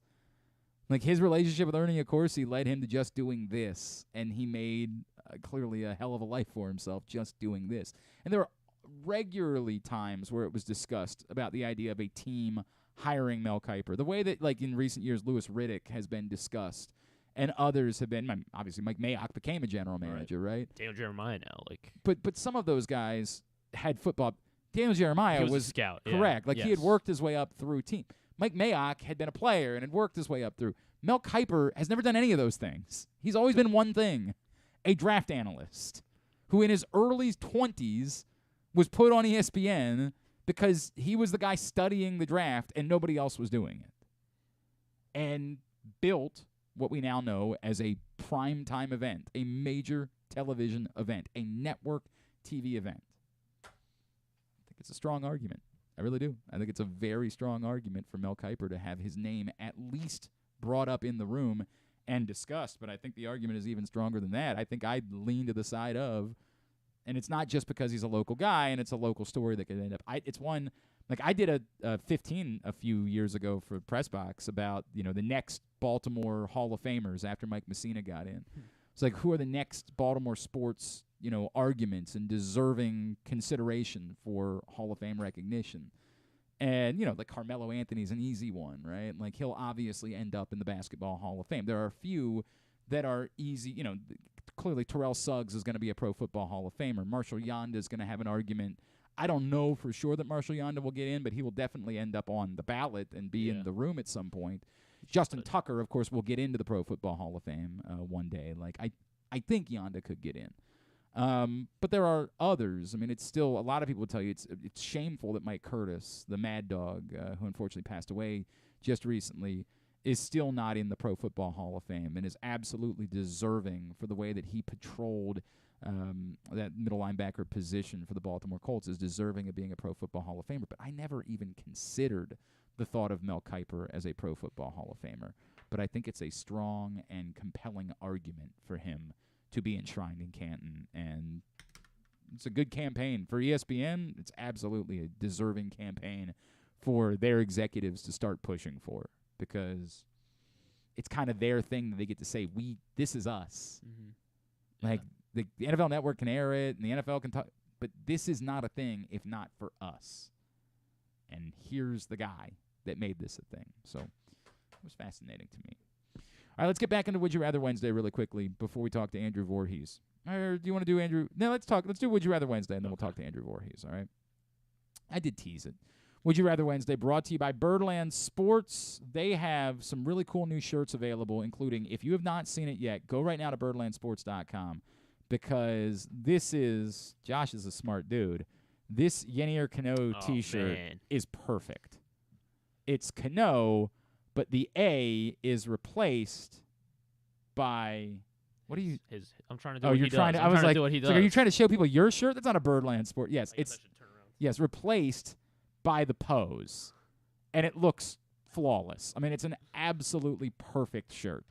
So go to birdlandsports.com and order your own right now, or it could be yours if simply you participate in Would You Rather Wednesday and you are chosen as our winner today. All you got to do is respond at Glenn Clark Radio on Twitter, facebook.com/Glenn Clark Radio. Just get a response in. Then this one, we're not even choosers. This isn't like the other day where I said you had to do it a certain way. Even if you give a bad answer, you are registered and you are put in the hopper to win a shirt of your choice from birdlandsports.com. All right. Would you rather numero uno? I brought it up with Rob Long. The Ravens make one more move this offseason, bringing back Marcus Peters, or they make one more move, signing Leonard Floyd and leaving the secondary as is. Oh, man. I mean, because both I feel like both will obviously be very helpful. You want to lean Floyd because, everyone kind of says work inside then out. Ravens obviously kind of historically work outside in. So I don't think I'd be mad with either one. I'm not as down. To choose one. I'm not as down on Peters as I think everybody else is. I still think he's a solid NFL caliber corner. Get into the mind of Griffin Bass. Patrick Queen was really good last year, and he hates Patrick Queen. Marcus Peters stunk last year, And he likes Marcus Peters. Valuable position. And Leonard Floyd, I mean, I think you have to say Leonard Floyd just because at this point in their careers he's better. But I mean, if it's weird though because when you cite he had 9 sacks each of the last 2 years. Right. Stand right next to Aaron Donald. I understand and so that. that'll be. And you also have to think about what you have otherwise at the respective positions. They're all part. It's all part of the. It's why it's difficult, Griff, and it's why it works as a Would You Rather Wednesday question. There isn't a simple answer, and it is a split response, which is what I like because it shows me that it's a good question. KZ Floyd fix the pass rush in the secondary is magically better. Okay. As long as he's Leonard Floyd. That's kind of my point. I don't know that you you can assume that Leonard Floyd alone simply fixes the pass rush. But I get it. It's a strong argument, and he's been very productive. Mirzette, Floyd won't have – here's your point. Floyd won't have Aaron Donald to attract double teams. If you look at his career, his best years were with L.A. Other L.A. pass rushers have benefited from Donald in the past. He's an average pass rusher. Give me the corner to provide depth and familiarity with the scheme. Penn Griffey. Cool. Give me Marcus Peters back. Purple Sauce. I believe in Chuck Smith, so bring Marcus Peters back. He has a trait that none of our cornerbacks really have. I assume that means sort of the antagonistic, the mean streak. That dog mentality. Yeah, he's got that dog in him. Mark, give me Floyd. Peters takes too many chances. By the way, the Chuck Smith argument is interesting, too. I get it. A lot of people are very high on him and what he could bring, but there's a difference between, hey, I like this guy as a coach, and I think he can turn non-productive players into highly productive players. There's nothing that makes us know that that's the case. Liking him and thinking it was a good hire, it's a jump to the next step. But I get it. I did like him, and he comes highly regarded. Your boy PFF Sean, Peters is washed. I'd rather line Floyd up at cornerback than Peters. Yikes. Orioles idiot. Bring back off an ACL. Bring back Marcus Achilles, Peters, heart and soul. Ryan Frazier, Peters, cornerback depth is far and away the biggest need for this team. And by the way, I think that's where I ultimately line up. I know. I think I maybe because I'm looking at Floyd now. So in his 4 years with the Bears, his rookie year he had 7 sacks, then 4.5, then 4, then 3. And then clearly a different player lining up next to Aaron Donald. 9. Yes, there's no doubt about it. Now, again, you think the Ravens have a pretty good defensive line. Mm-hmm. I thought that Chris Wormley is still a free agent. That would be somebody that I would be inclined to bring back who was productive in Pittsburgh and sort of like Brent Urban could come back in kind of as a role player at this point and just give you a bit more depth as you look to replace Calais Campbell. That would be intriguing to me as somebody that still sort of lingers out there now that we get past it reflecting the compensatory formula. Get another big guy that can block some field goals. Right, there's that. Sure, yeah. I'm always in favor of more of those guys, 100%. I don't know why he's still out there. That was very odd to me because he's been productive. He's been one of those few guys the Ravens give up on that you're like, might have screwed that one up a little bit. Not that he's been, maybe it was more a because he game went to the changer. Steelers. Maybe that might be the case. Really? Right, that might be the case. I probably, as much as I am down on what we saw from Marcus Peters, I have said all along, you hope, to Griffin's point, that it is related to health. I do think if I had said Rock Yassin, everybody would have just chosen Rock Yassin, so that's part of why I picked Marcus Peters instead of Rock Yassin. I think at this point I'm more in favor of Rock Yassin than I am, but the familiarity isn't nothing, and I do get the argument that his intensity and the attitude he brings isn't nothing either, but I think ultimately I do line up Peters just because it's a greater need, and I'm not certain that Floyd is just immediately an answer if you plug him in. Why not both? I don't know if they're – don't do this. Ryan Frazier is going to start screaming in a second. Don't do this. It's Would You Rather Wednesday, Griffin. But in the real world, I do think I would agree with you. However, it's not the case. It's Would You Rather Wednesday. Plus Rocky Scene. Right, sure. All of the above. All of the above. Number 2. And Chris Worm. Yeah. And DeAndre Hopkins. Why not? Yeah. What are we doing here? Number 2, would you rather Dean Kramer makes a start on Thursday or it's time, put DL Hall in the rotation, figure out what you got? I mean, I really want to figure out what DL Hall is, so that's why I want to lean towards that. I mean, I think Rob definitely has some fair points, as you can't give this was one of your better. This was one of your best starters last year, and he deserves, I guess, more than a month hook. I mean, I guess we're gonna give him 2 extra starts, two more starts in May is kind of what Rob was kind of getting at, it seemed like. I want to see DL Hall, though. I'd rather see DL Hall tomorrow. I'd rather see DL Hall. That's where I am, too. Yeah. And I'm not casting Dean Kramer aside by doing this, and I'm just sort of saying right now, this is the way that it operates for me. 1 month is my marker. My marker is 1 month. You get 1 month, and if you're not helping, we got to see if somebody else can. I'm not trashing Dean Kramer. I'm making a statement. I'm saying that you've got to prove that you can help this team win, or we're not just going to keep rolling you out there. And to some extent, I would feel that way about, position players too. Like, you don't get more than a month. It doesn't work that way. Now, position players have more of an opportunity to prove that they're valuable in other ways, right? Like, there's more of an opportunity to struggle at the plate, but still play really well in the field, and that shows that you can help a team win in a way that a pitcher can't. Or Ryan McKenna and do neither. And Ryan McKenna actually had some big hits he had in the a good last week. He had a good week. Right? Like, I think it's really tough for you to make him your punching bag right now because he's actually come up kind of big a few times for this team. So don't you feel like a silly goose now? Yeah, DL Hall is my answer as well. And it's tough because I get the point. KZ, one more for Dean, although this was a tough call. And a couple people have brought up, like, let him pitch against the Royals. I just don't know that you're going to feel... That might even be worse. Because right. if he has a good start it against could be the Royals, deceptive. Then he plays the Rays, the right. Pirates, and the you Angels. convince yourself that, like, okay, he's all's good, but it's the same thing as when he had a good start against the Nationals a couple weeks ago and then right afterwards. So to me, it's almost more important because somebody else brought that up. Ryan Frazier actually brought it up. I'll let Dean go one start more at a time because Royals. Mark, give the start to Hall. Let's see what happens. Your boy PFF Sean wants Dean to get another shot. Orioles idiot, start Hall. Expectations aren't very high, but Kramer has been stinky, and we might as well see if Hall can start or not. I think he ends up as an excellent bullpen piece, but he has to make a few starts before that decision is made. And that is part of my equation on this, right? Like, part of my thought process is I also want to get to the point with DL Hall, too. Like, it really is kind of an S or get off the pot situation right now with the Orioles and DL Hall. How long are you going to wait until you ultimately make the decision that you have to make?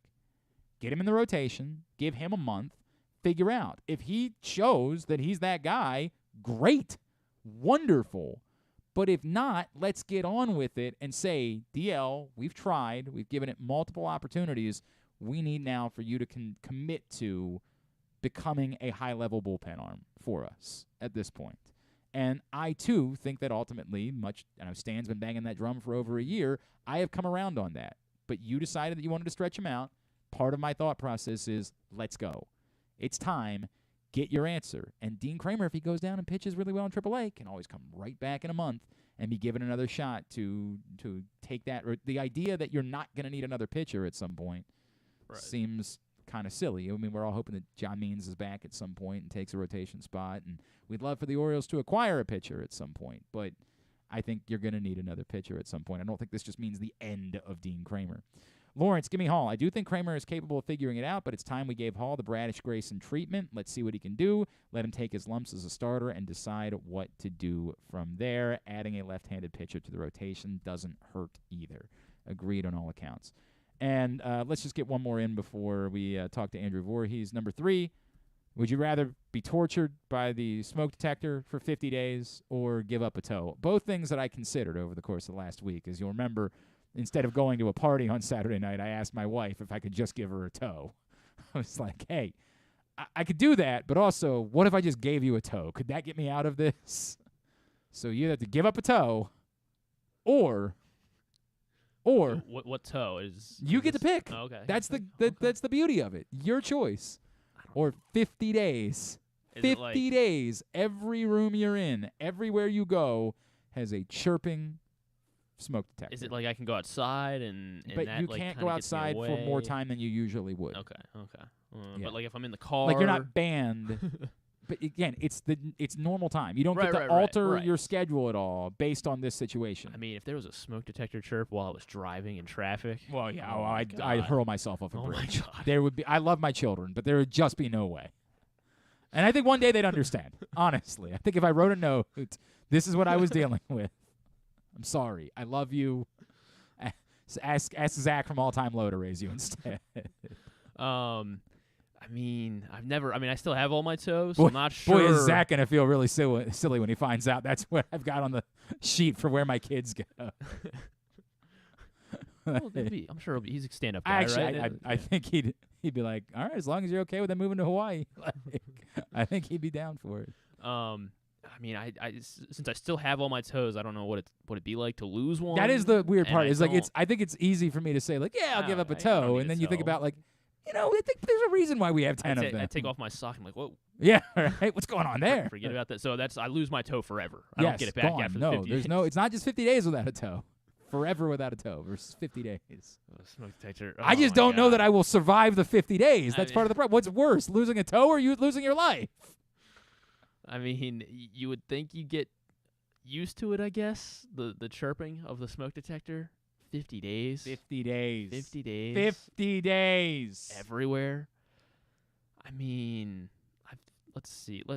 I could probably go without my left pinky toe. So I'll go with that. This one similarly kind of split. Good would you rather today? It's worked out that way. Mark, smoke detector because I like having all my digits. Your boy Sean. I'm gonna forget how to count. I use my toes to count. Right, there's that too. Your boy PFF Sean. I need to keep my toes in case I ever decide to sell feet pics. Ryan Frazier, I'd have to give up a toe because I would literally go insane with that chirp going off constantly, getting mad just thinking about that sound. I know, Ryan. From KZ, eventually it's just noise. No, it ain't. No, it ain't. Maybe he's right. No, it isn't. I promise you that's not the Griffin, we were just dealing with it on a recording yesterday, and I was ready to get a machine gun out. We got to figure out how to make this a punishment for no. For No. something. No. I will have mayonnaise poured on me every time. You have to wear before I will ever deal with this. Is literal. I'm telling you, I would rather be waterboarded. You'll have to wear AirPods inside your headphones. Jesus Christ. Well, I get the normal headphones. Die. And you just have chirping. I would show. Throw myself through that glass window. Continue to get me your responses at Glenn Clark Radio on Twitter for Would You Rather Wednesday, brought to you by Birdland Sports. Had to do this a little bit earlier on because of his schedule, getting ready for a rookie camp this weekend, but we had the opportunity to catch up with Ravens 7th-round draft pick Andrew Vorhees here on GCR. Well, a pleasure now to be joined here on GCR by a man who has had quite a roller coaster ride these last couple of months, but it ends up with him being a Baltimore Raven as he was selected in the 7th round on Saturday after the Ravens traded back in to target him. He is USC offensive lineman, or former USC offensive lineman, now more importantly, Baltimore Raven, Andrew Vorhees, and he's with us here on GCR. Andrew, it's Glenn in Baltimore. It's so great to catch up with you, man. Thank you for taking the time, and congratulations on being a Raven. Yeah, thank you for having me on this morning, and just looking forward to getting out there and being a Raven, like you said, right? Just going from coast to coast, so going to be more excited for the opportunity to come, and just looking forward to it. Andrew, you probably more than anyone else in this draft, right? Given what you've been through, for those that I guess have been living under a rock for the last couple of days, of course, Andrew, you tore your ACL at the combine. You valiantly went out there and you did the reps on the bench and kicked ass. But I can only imagine the disappointment that you experienced knowing where you were trending towards being in this draft. What was the phone call like, given everything that you've been through? Was there maybe a bit more appreciation, oddly?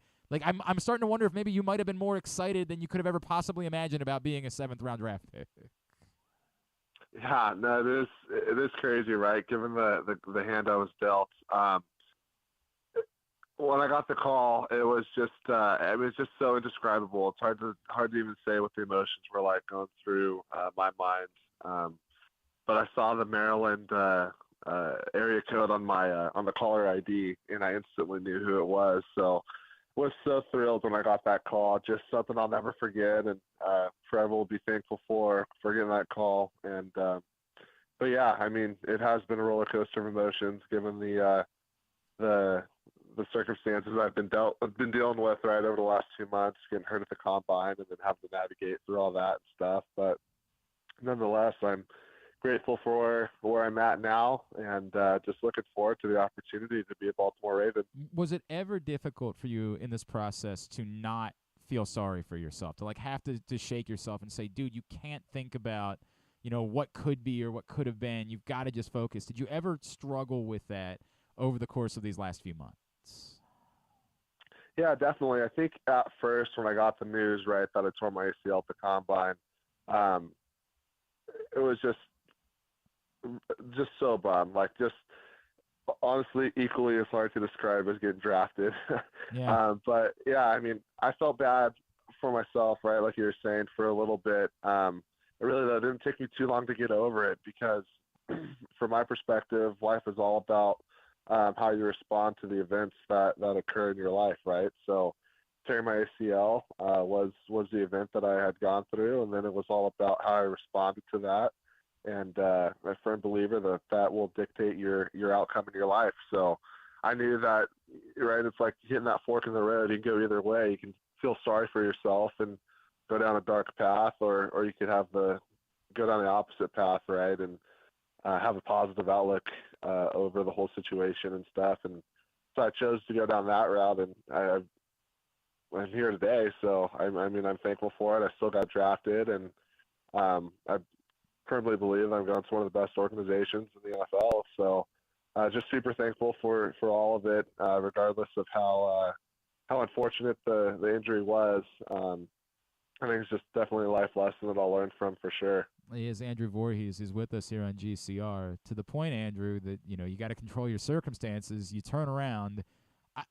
That day, did you feel as badass on that bench as the rest of us felt in watching you perform on that bench? Did you have, and again, dealing with all the disappointment, but did you have a sense of how you like me now? Because it's one of the coolest, most ridiculous things I've ever seen. You walking out there on the crutches and tossing them aside and saying, let's go do it.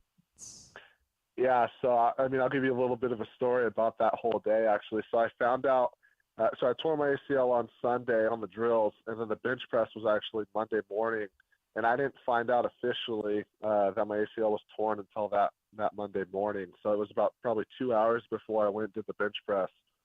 Long story short, I got the doctors to give me the okay to let me go and do the bench press. Took a couple minutes to rationalize with them, saying I wasn't going to make my knee much worse or anything. Wow. So convinced them to let me go up on the stage, and then went and did it. But yeah, I think I was with all the offensive linemen, obviously, and when I got to the bench press, everyone was kind of like, "What's this guy doing? Why is he warming up?" Right. And then I told them, "Yeah, I'm doing this. I'm not going to not do it, right? I was there to go do a job, and I wasn't going to be stopped," kind of mentality. So went up there and crutched up there and fell down on the bench. And there was this athletic trainer that was helping me out navigate with the crutches and all that. And I asked him to toss me a piece of chalk to chalk up my sweaty hands from the crutches, and went down and did 38 reps. So I was proud of that for sure, given the circumstances of everything.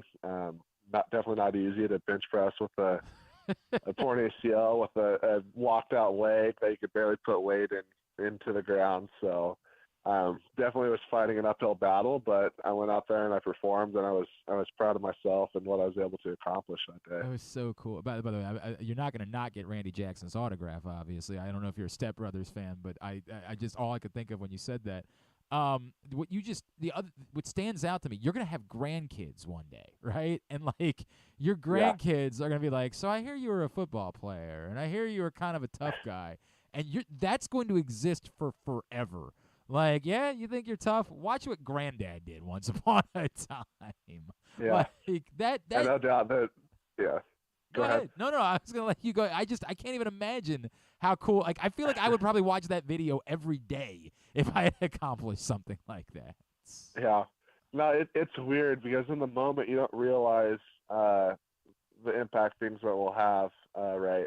I don't know. It's just interesting perspective, right? But definitely, once I got back from the combine and things kind of settled down, I kind of realized, whoa, this is actually it's actually made quite a bit of a it made the news, right? Obviously, and just knowing that it will be a video that will just surface forever and stuff, and thinking about the legacy that I'll leave behind for my children and grandchildren, like you were saying, it's just such a cool thing. And I think the coolest thing though about the whole experience, right, was just all the kids that reached out to me who are going through significant knee injuries as well, and just were reaching out and saying how much of an inspiration I was to them, and me having the opportunity to pour back into those kids and just tell them that everything's going to be okay and that we'd get through these injuries together and stuff. So super grateful for that, and realizing that it was just awesome, right? That's awesome, man. That's so cool. That's a really, really cool thing. Andrew Vorhees with us here on GCR. Does it give you like an additional level? You were already an ass kicker, right? Like you were already a really good foot, but does it give you an additional level of motivation now? Like you're going to have to play catch up a little bit with some of these other guys in this class. Does it give you an additional level of motivation having gone through this I have to be able to hit the ground running the moment I am able to start playing football again? Yeah, I mean, I fully believe that I'm going to be ready when that time comes, right? So just going to go through the rehab process and get as healthy as possible as soon as possible, and then in the meantime, right, I'll just be studying the playbook and just absorbing all the information I can at this new organization I'm going to be with.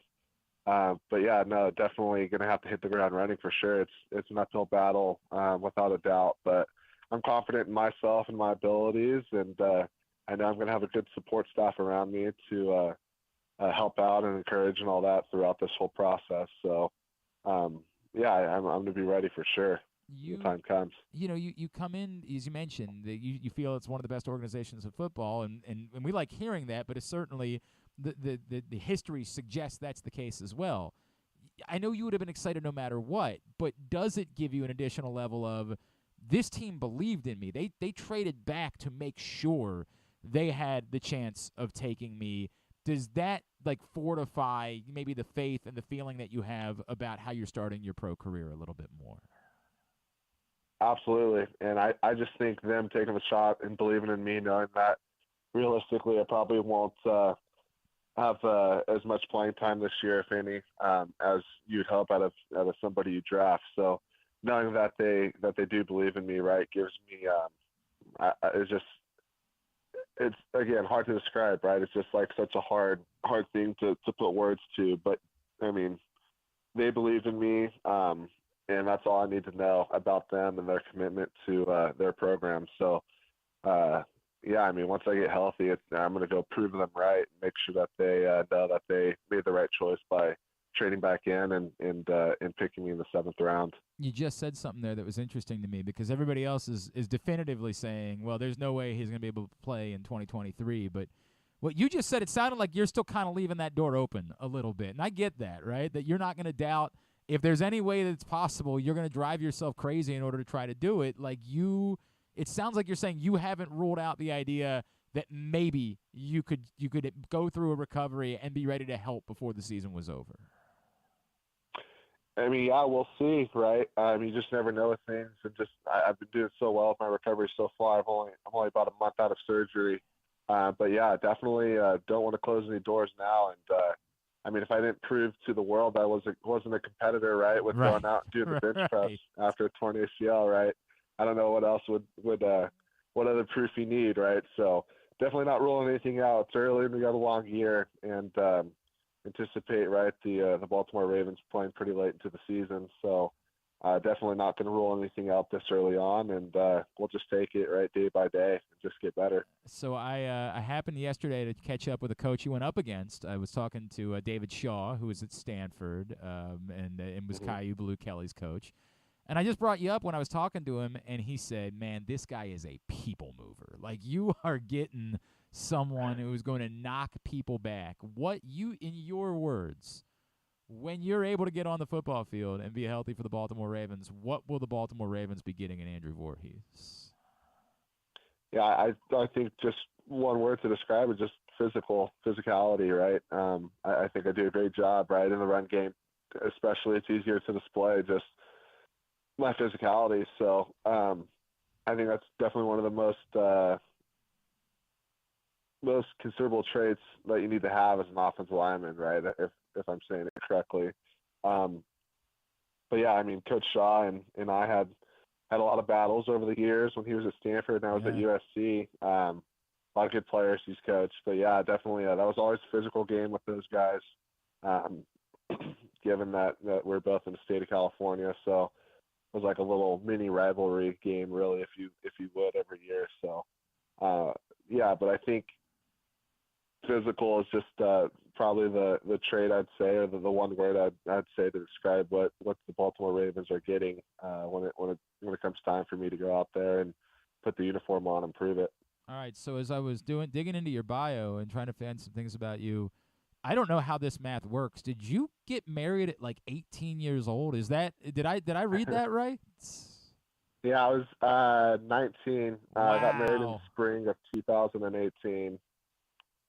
So yeah, my wife and I just celebrated our 5th year anniversary. Congratulations. In March.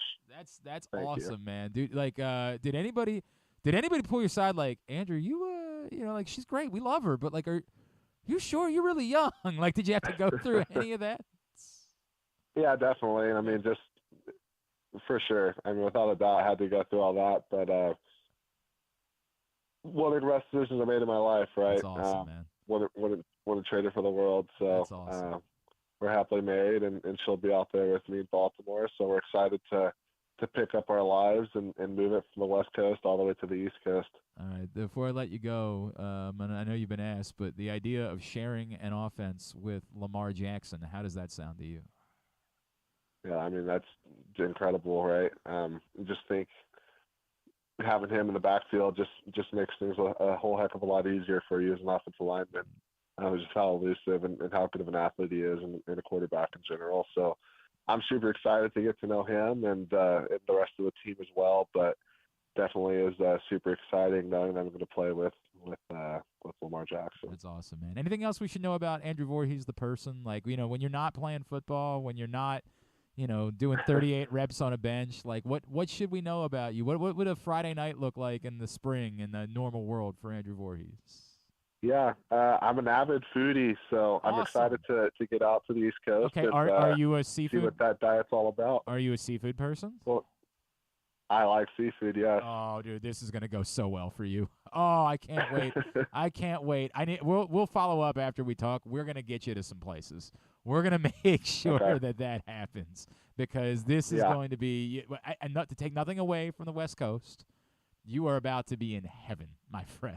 You are about to experience. Do you cook at all, or is it just you're going out?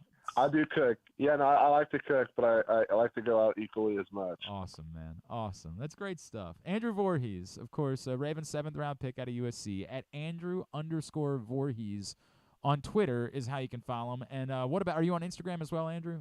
Yeah, I think it's the same username for Instagram as well. Good deal. Andrew, congratulations, man. Very happy for you. I know it's got to be frustrating because it's almost like a hurry up and wait thing now at the moment. Yeah. But congratulations on hearing your name called. We can't wait to see what's coming for you. And best of luck as you continue in your recovery, all right? Awesome. Thank you so much for having me on. I mean, there's so much to like there. There's just so much to like about Andrew Vorhees, and I think everybody was in agreement. It was absolutely a well worth it pick. Who knows, right? Like the ultimate cost, even if it doesn't work for the Ravens, was a 6th-rounder, but absolutely worth seeing if maybe you found a lottery ticket and a future, you know, it looks like Ben Cleveland's going to get the chance again to go prove himself this year, but that has been shaky. And there's a lot of talk about whether or not Kevin Zeitler's future is, you know, he's going to be around long-term in Baltimore. Not specifically that the Ravens want to get rid of him because he's been great, but more like his football future. There's some opportunity perhaps there and a chance that you might have found a starting guard for some time to come by trading a 6th-round pick in order to get him. So there is so much to like about Andrew Vorhees. There's so much to like about his attitude. There's so much to like about, again, just going and being a cowboy. It's truly one of the most ridiculous things. Just the vision of him with the crutches and everything, going up there and then doing 38 reps on the bench. It's just so crazy. it makes you wonder why it is that nobody else had used the 7th-round pick to take a shot on Andrew Vorhees. But, man, there is a lot to like there. Appreciate him taking the time for us this morning here on GCR. Stan the Fan Charles, Ross Grimsley, and Jack Graham, the general manager of the Auburn Ironbirds, got together earlier in the week. If you missed it, find it at facebook.com/PressBoxSports, youtube.com/PressBoxOnline, or PressBoxOnline.com/video. When we come back in, we're going to catch up with Tevon Sadler. That's next, Glenn Clark Radio. What air conditioning company can save 50% of your energy cost and qualify you for up to $7,500 in rebates? A.J. Michaels. We do more, we do it better for less. In Baltimore and Annapolis, ajmichaels.com. The latest edition of Press Box is available now. On the cover, Luke Jackson looks at the pipeline of talent still to come for the Orioles, diving in on last year's #1 pick Jackson Holiday and other top prospects like Colton Cowser, Heston Kjerstad, Kobe Mayo, and more. Also inside, Todd Karpovich profiles Orioles pitcher Kyle Gibson, and Bo Smolka breaks down what progress would mean for the team's 2022 draft picks in their second pro season. Press Box is available for free at over 500 area locations, including 60 Royal Farm stores, and you can always find the entire edition as well as the best daily coverage of the Orioles, Ravens, and Terps at PressBoxOnline.com. The All-America Senior Game powered by New Balance will be back at Johns Hopkins Homewood Field on July 29th. The most decorated girls and boys lacrosse players in the country have been invited to play in what is the premier lacrosse event of the year. Every college coach wants their players in this game, and if you dream of being in this game, you start by trying out for one of your regional underclass teams this summer. The best against the best. Get your tickets now at allamericalacrosse.com. That first sip.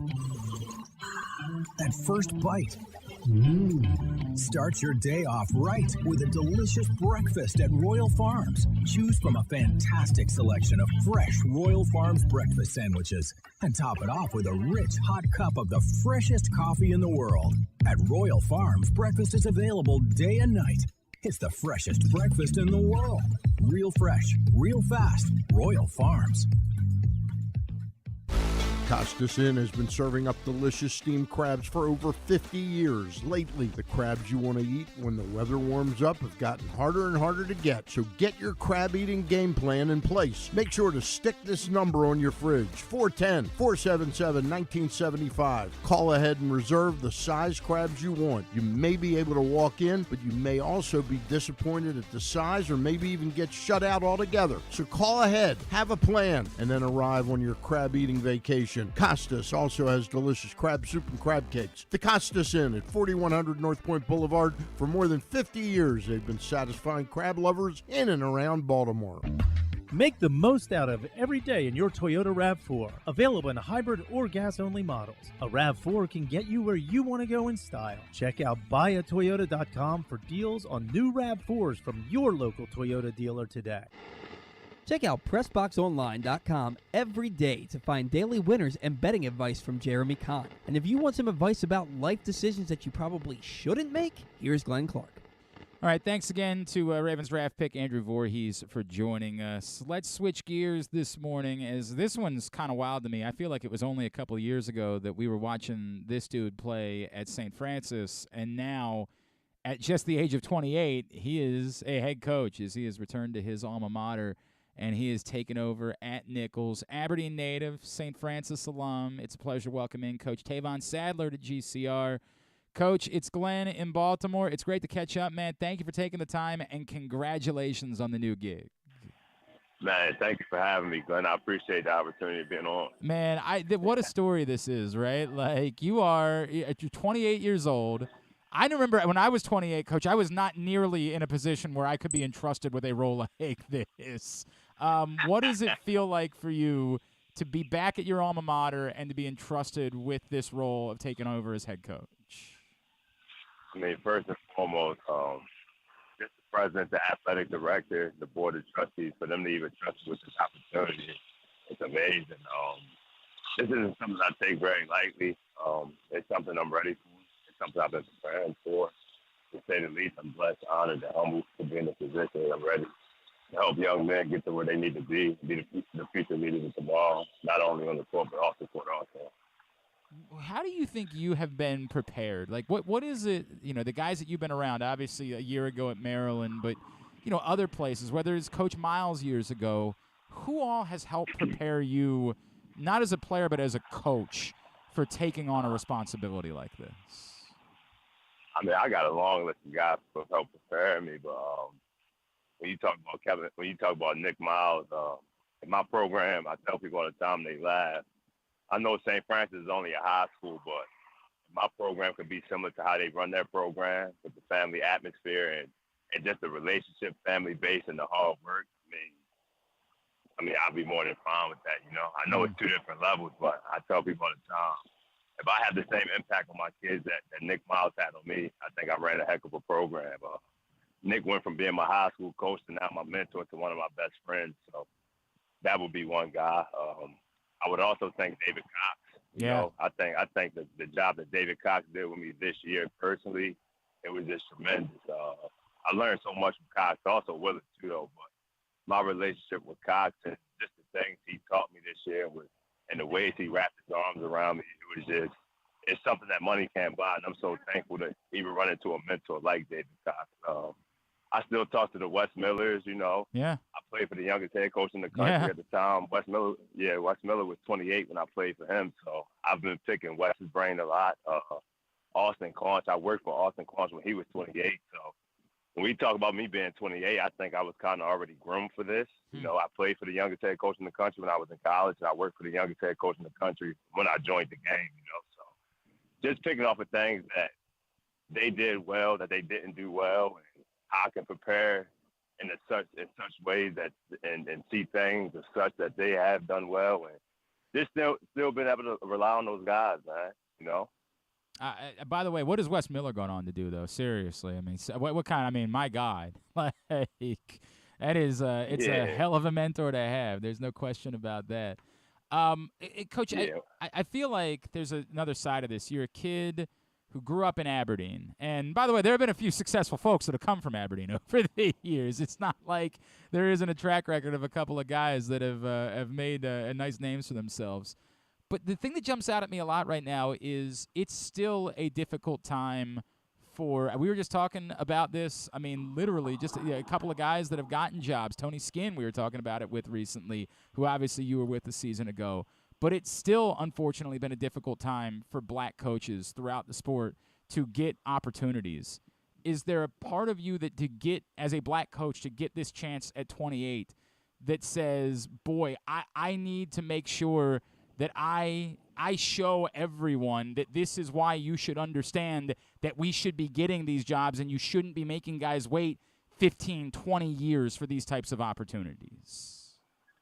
I mean, I don't really like to go into the race thing. I like to look at people, for who they are. And I mean, that is something that's talked about in the business, and I think it's something that occurs. But to answer your question, I do carry that on my shoulder. Mm-hmm. I know if I do it the right way, when I do it the right way, it's going to open more doors for young African-American coaches to get an opportunity at an earlier age. I would love to be the one to break that mold. I would love to be the next leader of the next generation. When I do it the right way, because I know I will, and I got the right people around me, and I do it the right way, it'll be opportunity for others, whether it's here, different institutions, and such. But yes, I do agree with you. All right. He is Tevon Sadler. He is with us here on GCR. Coach Nicholls, tell me about it. Why is it a special place for you? Why is it somewhere that not only you wanted to be as a player, but now you want to be back as a coach? I mean, Thibodaux, the town, it's called Thibodaux, Louisiana. Thibodaux is just a special place to me. I got here in 2016. I did 2 years. I spent 2 years in town, graduated from here, played here. Me and my teammates, it was crazy, man. We were able to win the first championship in 20 years, so that was special. When you talk about this town, they embody sports. It's a family community. It's not an overly big town, but it's big enough. And everyone loves on one another. And then when you talk about me leaving, I leave to go get my master's degree. I come back for 2 years later. You know what I'm saying? So it's a special place and somewhere I can't get rid of. Like, I can't get away from. Like, it's one of them places that if you spend time here, you will understand why. So I always tell the recruits, just let me get you on campus. And And I mean, the town sells itself. They'll do the rest of it. You know, we got an unbelievable fan base. It's beautiful out here. The town's growing. The campus is growing. There's so many different things that's on campus now that when I was a student here just 4 years ago that wasn't here. And then when you talk about riding through town, I mean, town looks way different now. It's really nice. I mean, not that it wasn't already nice, but the things that they're adding and building to town is just beautiful. And I don't think it's showing no signs of letting down. So the town's expanding. The people are growing. The population's growing. It's one of them places that when you look down the line in 2-3 years, it's going to be a gold mine, you know? Have you had to officially trade in crab feast for crawfish boils at this point in your life? Yeah, that was crazy. Anyone who knows me know my favorite two foods is crawfish and crab cakes. See, this so, is I love crab cakes and I love crawfish. I actually had some crawfish yesterday. So I had 3 pounds of crawfish yesterday. I had a buddy take me to my first crawfish boil a couple years back when I was down there, and as a guy who's had a lot of crab feasts, I was like, I can get behind this. It's not the same thing, but the concept works for me, right? It's just gathering people around and having sort of a central thing in order to get people to hang out for a little while and shoot the S and have kind of a party, right? Like, I can get behind the idea of a crawfish boil. No, it's perfect. I actually have a meet and greet next Friday, and it's crawfish and go. There you go. So I'm like, that's perfect. That's perfect. That's exactly right. And that's some Louisiana things, but that's perfect for me. No, crawfish and go. No, it works, man. That's really cool. I love that. Coach, obviously, you know, the time that you spent, as we referenced, that you were at Maryland last year as director of player personnel, and I asked about it with Tony. I asked about this with Grant. Like, how did this happen, what you guys did in one season? It's not supposed to be easy to take a floundering program and turn it into a threat to win the Big Ten and a team that reaches the second round of the NCAA tournament. How did this happen that you guys were able to walk in and get things turned around the way that you did a season ago? I mean, first and foremost, it starts at the head. So that started with Coach Willard. You know, I thought Coach Willard came in and did a heck of a job, just from the top to bottom, from putting the staff together. I thought the staff that he was able to put together, I thought we were incredible. And I tell people all the time, man, I want to form my staff like Willard, man. We were all no ego guys, you know. All no ego guys at the end of the day was Willard's call, but Coach would always listen. He would always take ideas. Some days it stick, some days it didn't. So I think him putting that staff together and us just buying into the culture and the identity and the message he's preached is where it mostly came from. But then you can't discredit those kids, man. Those kids worked at a high level. They brought in every day. I mean, as a kid, I played, so I understand sometimes when it's a new coach coming in, sometimes you neglect the message that he preached or you go against what he's saying, and sometimes it's hard. But for those kids to just buy into what coach was preaching and for them to execute at a high level, I mean, I think that's where the magic happened at. And I tell people all the time, I've been around programs with a head coach. We weren't surrounded by yes men. You know, like everyone in the office had an opinion, and I think the way Coach Willard did it and the staff he assembled and just his philosophy about going to not only about coaching but just basketball in general, I think those are where the blessings came from. You know, so to answer your question, I would say it started at the top, man. It just started with Coach. I think Coach is a heck of a coach. I learned so much from him. I'm appreciative of my time there. And, I mean, I know what they're building over there in College Park. It's special times on the way, man. And one thing you don't do, man, you don't bet against a guy who knows what he's doing and works hard at a high level, and that's Kevin Willard. So. I know, you know, with that said, I know you have to. There's no way you can't take this job. I completely understand that. But was it at all difficult for you? Like what you just referenced there, what could be ahead, the foundation you guys leave, and then knowing what's coming in, another St. Francis guy and John Lamothe, obviously. Like, was there any part of you that was like, man, this is kind of difficult. I might be leaving an opportunity to make like a Final Four run next season. I mean, yeah, it was hard. You know, I mean, it was a thought on my mind because, you know, I know that the work that's put in College Park. I know the players who are coming. I also know what's on the way and how hard coach works. So that was hard for me, and I think they could be a really, really well. I know they're going to be a really, really special team next year. So that was pretty hard. But at the same time, it's nothing like running your own program and having your own program. It's something that I don't think you could compare it to. And I do wish I could be a part of that Final Four run or that deep tournament run that I know those guys are going to make. But at the end of the day, I think I made the right choice. I'm happy with my decision. Oh, no doubt. I'm excited for what we got going. Yeah, I'm excited for what we got going down here. I completely get it. Trust me, you got to take that job. I totally understand that. Can I ask just one more on the Maryland side of things? We mentioned John Lamoth who's coming in. There's also a lot of pretty significant Baltimore recruits that are coming in the next couple of years, and I know you're going to be looking to get more Baltimore kids to join you down at Nicholls. I understand that. Do you think it's important that Maryland have someone involved with the program that is plugged in Baltimore specifically? I feel like we are, I don't know, kind of provincial in a way. And I remember how significant it was when Bino was there, you being there. It is important for there to be someone directly involved with the program that understands and speaks to the experiences of Baltimore kids. I mean, I'd never tell Kevin Willard how to run this program, I mean, history speaks. He does a heck of a job, and he knows what he's doing. But I would be opinionated and say I think that a Baltimore guy should fill my role. It's important that Baltimore is covered. Like I know, man, Baltimore can be tough, and it's just not anybody going to be able to get into Baltimore, And so, my opinion, I think it should be a Baltimore guy. Baltimore is winners. So is PG and DMV and DC and all those areas. But when you start talking about Baltimore, it's hard to get in there if you don't got deep ties. And you're from the city. You know how it goes, man. Yep. You know how it goes. Yep. You know what I'm saying? So to answer your question, I do think it should be a Baltimore guy who replaces me. The Baltimore tradition and the pool that's coming from Baltimore in the next couple of years is rich. Shoo. And in order to get into Baltimore, I'm gonna go on record to say it has to be a Baltimore guy plugged into that position.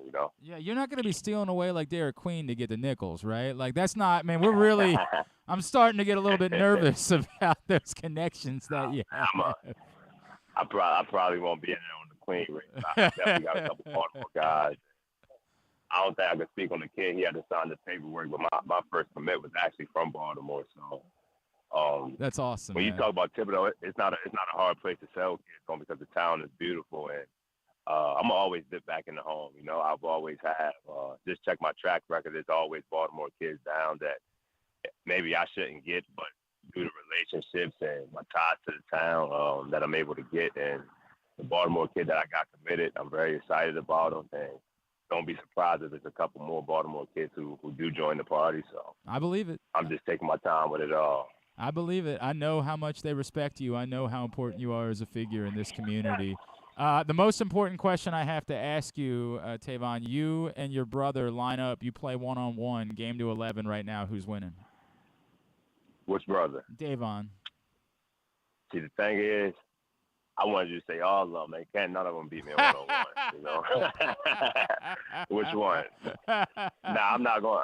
Nah. I broke my leg last time. Remember, I broke my leg last time. I can't mess with those dudes no more, that's why you're doing this, right? Yeah. I broke my leg. I like to mess with them. Yeah, I can't fool with those dudes no more. We all had heck of a careers, and man, I credit that to my parents just for keeping us on the right path and keeping us focused on the main thing. So it's always competitive, man. But man, those guys, I can't do nothing with those guys no more. It's such a cool family story what you guys have accomplished, man. It really is. Like it's an incredible story of how you guys have grinded and pursued your goals and have accomplished so much. It's an awesome thing to see play out. Tevon Sadler, man, really happy for you to see you represent our area and achieve so much so early on in your career. It's incredible. Can't wait to see what's next for you.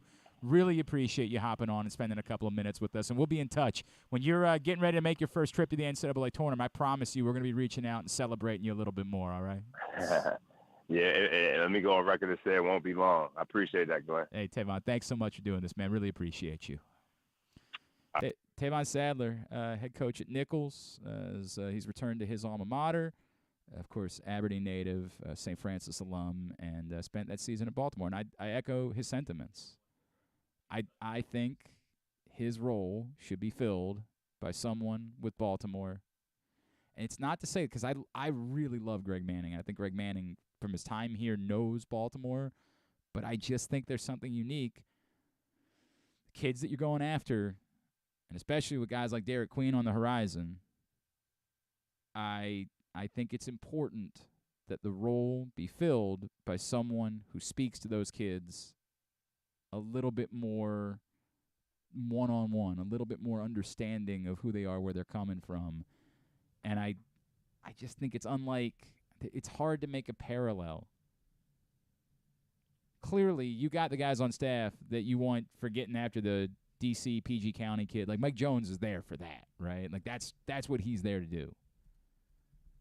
I think it's important to have someone on your staff that's there for Baltimore kids. And I think it's a very unique thing with Baltimore kids where they feel like comfort level with someone who's from here, has walked in their shoes, and to try to help them on their path of getting to College Park. And I think that I appreciate him saying that, because I do get, he's like, look, man, I ain't going to tell Kevin Willard how he should do his job, because Kevin Willard has proven he knows what he's doing. But I think the opinion is one that I back up and I stand with.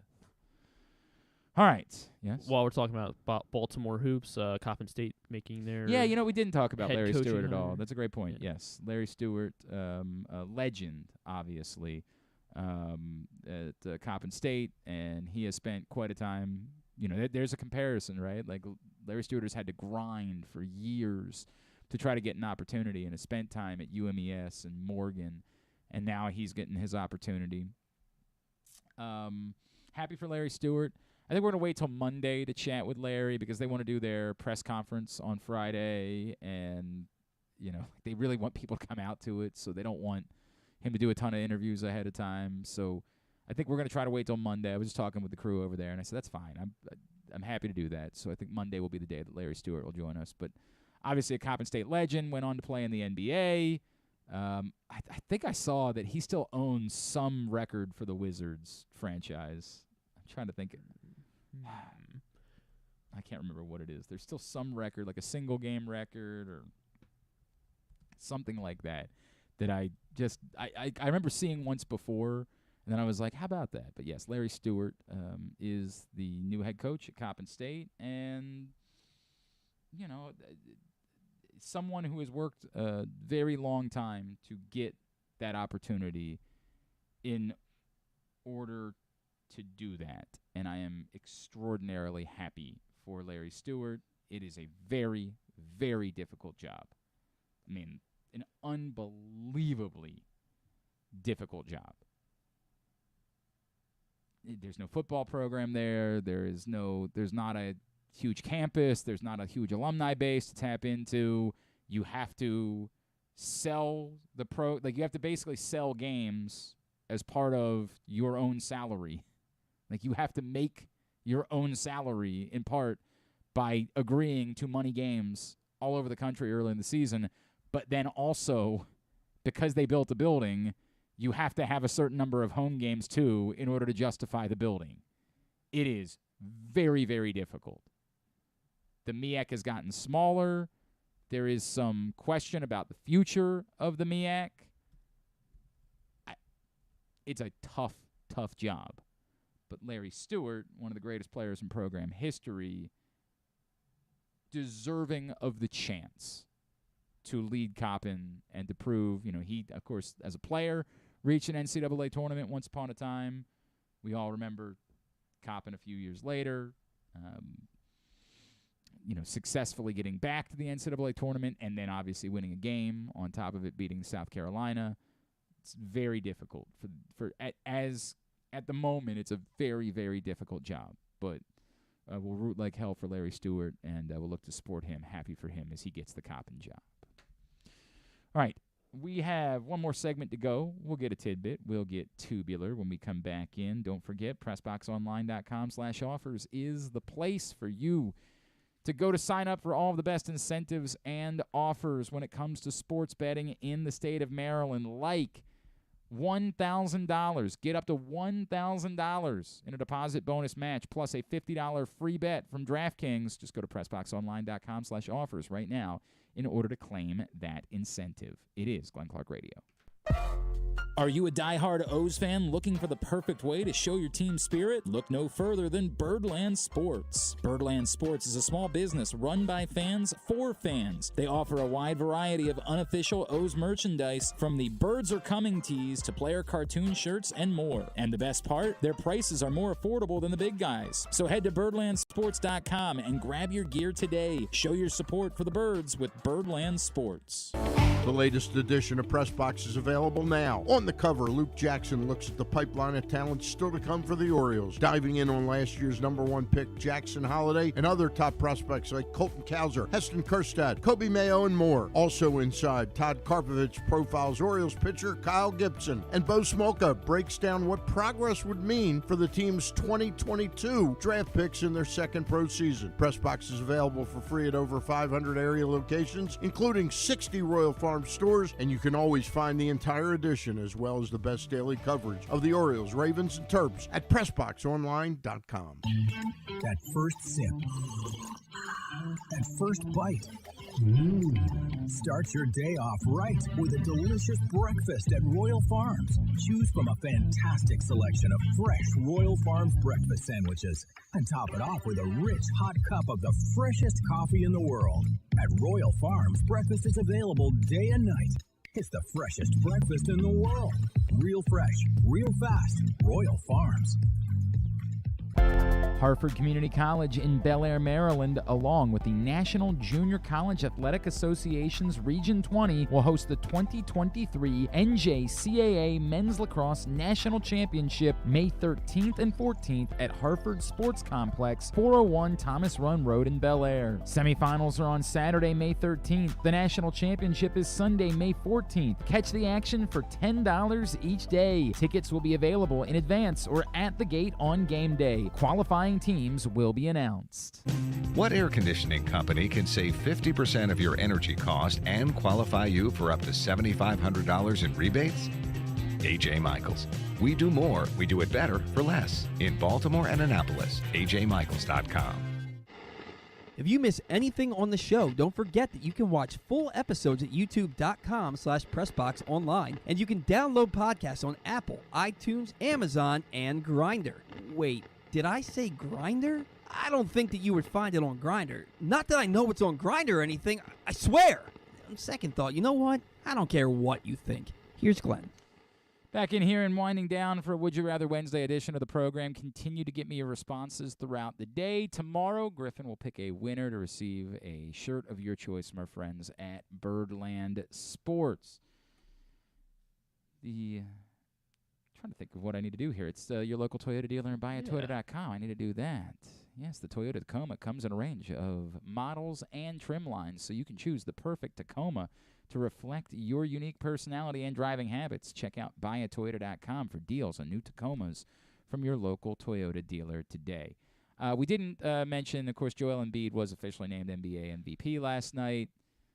We all saw that coming in the final weeks. That's one of those things where, like, if anybody's once you know, if anybody's even leaving up MVP bets anywhere, it's worth throwing, even at horrendous odds. Just throw a ton of money on it because you're going to win. Like, once it becomes known, it became very clear in the last few weeks. And I wasn't even looking, so it's on me. Like, maybe everybody pulled it down, and maybe a week ago you couldn't still bet on NBA MVP. But late in the regular season, it became abundantly clear that Joel Embiid was going to be NBA MVP. And it's weird, right? Because we were talking earlier with Rob about, like, Anthony Davis, Jimmy Butler being kind of the biggest difference-making players so far. Somebody say, well, how about the MVP of the league? Well, what happened in Game 1 when he wasn't there? With no disrespect, I think Joel Embiid was worthy of being MVP of the NBA this season. And maybe, you know, it's unfair to not put Steph Curry in that conversation because he is still Steph Curry. But, like, uniquely, teams' fates, what they're capable of accomplishing, we have seen when Jimmy Butler plays like Jimmy Butler, the Heat look like they can beat anybody. When Anthony Davis plays like Anthony Davis, the Lakers go from being a pedestrian mid-level NBA team to suddenly genuinely looking like an NBA title favorite. So those two have stood out the most to me so far. Will it be Heat Lakers? It's kind of crazy that I'm talking about right now, feeling like we're destined for a 7-8 matchup in the NBA Finals. Good NBA. But it's good NBA this year. Or mid. Like I guess. Yeah, there are two different ways of looking at it. It's like, how do you measure March Madness? By the way, somebody brought that up to me. God, I wish I could remember who it was. I was talking. It wasn't on Twitter. It was somebody I was talking to yesterday. Like, you're chastising Griffin about doing NBA right at the point at which you would be okay with him doing NBA. Because I do say that, like, once we get to, like, the conference finals, I get it. That's what's going on. Like, that's what people care about. The problem is you've been doing them for the last 4 weeks. Nothing but NBA tidbits. I mean, it's not before we get to the point where there's nothing but NBA. And it's not nothing even still then, because baseball will still be going on. But it was funny that he brought it up that way, because I'm pretty sure I even said that to you like 2 weeks ago. Like, hey, once we get to the conference finals, all good. I get it. That's what people care about. But until then, maybe we try to ease up a little bit. All right. It's fun. All right, hang on. Tidbit is brought to you today. Is that it? Did we cover everything? I think so. Tidbit. There's still nothing on Hunter Dickinson, right? Yeah, no. I haven't missed seen anything there. It is officially after morning, right? I mean, no. We got the morning update. We got that. Oh, it was just a morning update. I thought he said it was going to have the decision. No. Just an update. What? A couple people on Jeff's timeline have said the Lamar Jackson saga has prepared me for this. I'm okay. Like, yeah, this feels like nothing in comparison. A couple hours, we're waiting. Feels like nothing in comparison. All right, Tidbit is brought to you today by A.J. Michaels, expert and award-winning. A.J. Michaels Heating, AC, Plumbing, and Home Performance will improve your home's energy efficiency and comfort levels. AC season is coming up fast. New rebates and discounts are available. More at ajmichaels.com. Jalen Brunson's 30 points at MSG in a playoff game. First time in 10 years that a Knicks player has had 30 points at MSG. It's almost to the day, May 7th, was it Melo? 2013. It was Carmelo. He had 30 at a home playoff game for the Knicks. So Jalen Brunson, big game as they won. LeBron James, as we were talking about MVPs, this is the first year of his career that he did not receive a single MVP vote for LeBron James. First season that's ever happened. Yeah. How about that? Yes, and the first trio of all time, or in playoff history, that where we had a trio of players making 6 threes each between Jordan Poole, Klay Thompson, and Steph Curry. Yeah, it didn't help. No, it didn't help. They needed 7 from Jordan Poole. Yes, correct. 7 threes from Jordan Poole. He only had 6. Bryce Miller made his MLB debut for the Mariners last night. Went alongside Mason Miller, who was also a rookie. They're the first pair of rookie starters in the modern era to combine for 15 strikeouts and 2 or fewer hits allowed in the game. Mason Miller, he had a perfect game right after 7, and he just got pulled. Yeah, they took him out, and then Lovelady, who they brought in, served up a home run. There's a part of it that's like, what are the Athletics protecting themselves before? They're not going to exist. This is the who had the no-hitter for the Orioles when we pulled him against Toronto. Yeah. Why can't I remember his name? God. Was that David Hess? No. Maybe. Might have been. Hang on a second. This is going to drive me nuts. Keep going, and I'll look it up. Okay. They also, with Bryce Miller, he is the second pitcher in his MLB debut to have 10 or more strikeouts and 0 walks. Second player. It was David Hess. Third player. Yes. It was David Hess. And it was pulled in the 7th inning, yeah. He's the third player ever to have at least 10 strikeouts and 0 walks in his MLB debut. You think you can name the other 2? This is not the official tip. What is it? 7... 10 strikeouts, 10-plus strikeouts in their MLB debut with 0 walks. This is what Bryce Miller did last night. Just Kerry Wood. No, not Kerry Wood. They both did it. 2008 was the first one. Who did he debut with? The Royals, I want to say? Greinke? Not Greinke. Danny Duffy? Not Danny Duffy. The 08 Royals. I don't know if I can remember anything about the 2008 I can't Royals. remember who he debuted with. Did he debut with the Reds? He might have debuted with the Reds. Yeah, he did debut with the Reds. That's my fault. He spent 7 years his first 7 years with the Reds. Spent his first 7 years with the Reds, but did he end up being a Royal at some point? Yeah, he was on the Royals during the World Series run. So, then Cueto. Johnny Cueto, yeah, yes. Cueto. 10 strikeouts, 0 walks in his debut on April 3rd, 2008. And then this guy did it had the year 2010. Right down the street. Strasburg? Strasburg had 14 strikeouts and no walks. Yeah, now I in his remember. MLB That's right. debut. Then everybody was losing their minds. It was a wild, it was the first night the Nationals ever mattered, was that night. Zach Greinke is on the mound for the Royals tonight. He has a chance to become the 5th pitcher ever to strike out 1,000 different batters. How many has he struck out so far? 997. So he struck out 997 different people. And do we know how many people in the Orioles lineup he struck out before? We do. Okay. So he has a chance. There are 8 players on the Orioles roster. We don't have the lineup yet, but we don't on the roster that he has not struck out. So Adam Frazier, Gunnar Henderson, James McCann, Ryan Mountcastle, Cedric Mullins, Adley Rutschman. Well, McCann played last night, right? So but he DH'd, right? Oh, did he DH last night? Okay. But they've been using him against lefties anyway, so he probably won't be in the starting lineup. Santander and Kyle Stowers. All right. So he has 8 Orioles that he has not struck out before. There's definitely a chance in there. 3 to reach 1,000. Can you name the 4 other in history that have struck out 1,000 different humans? Well, I mean, I'll assume Nolan Ryan. Nolan Ryan is on this list. He has struck out 1,182 different batters. That's unbelievable, isn't it? Clemens? Roger Clemens, 1,022 different batters. Because you got to get guys that played in both leagues is the difficult. Well, I mean, I guess you don't have to, but they either had to play for a really long time or they had to play in both leagues. Randy Johnson. Randy Johnson is the other one. I think I got to take important. this. Yeah. Okay. Then deal with it. If it's somebody important, let's. I'll vamp for a second. I'm just trying to think of other guys who have. I'm also. Part of me is just trying to come up with guys that have thrown a lot of strikeouts over the years. So I'm gonna write down. This guy was always in the National League, so I don't know if he's gonna be on the list. Okay. I'm gonna guess. Oh man, now I don't know about that guy either. All right, I'm coming up with guys, unfortunately, that didn't play and pitch in both leagues. All right, here are my other guesses, right? Oh, okay, you're still doing that. It's about a guess that he's been working on, and so it's kind of an important thing. And, of course, this will be the one part of the show where I actually need him to be around. This is inevitably the way that it goes when you have a small staff here on Glenn Clark Radio, the way that we have a small staff. We will revisit this. I will tell you that Tubular is going to be brought to you by PressBoxOnline.com/contest, where right now you can sign up to win 4 tickets to each of the local minor league baseball teams, plus an Easy Pass Maryland on-the-go transponder preloaded with $25 and a $50 gas card from Royal Farms. In order to help you get around, you must be 18 years old or older. Must be 18 or older is probably just a better way of saying that. Must be 18 or older in order to enter. I've forgotten how to talk. I don't know what's going on. And the sweepstakes ends June 14th, so get over to PressBoxOnline.com/contest right now in order to sign up. So quickly, let me go ahead and tell you what's coming up tonight, and then we'll close it all out. Masson 2, Orioles-Royals, 7:40. Kyle Gibson and Zach Greinke, the pitching matchup there.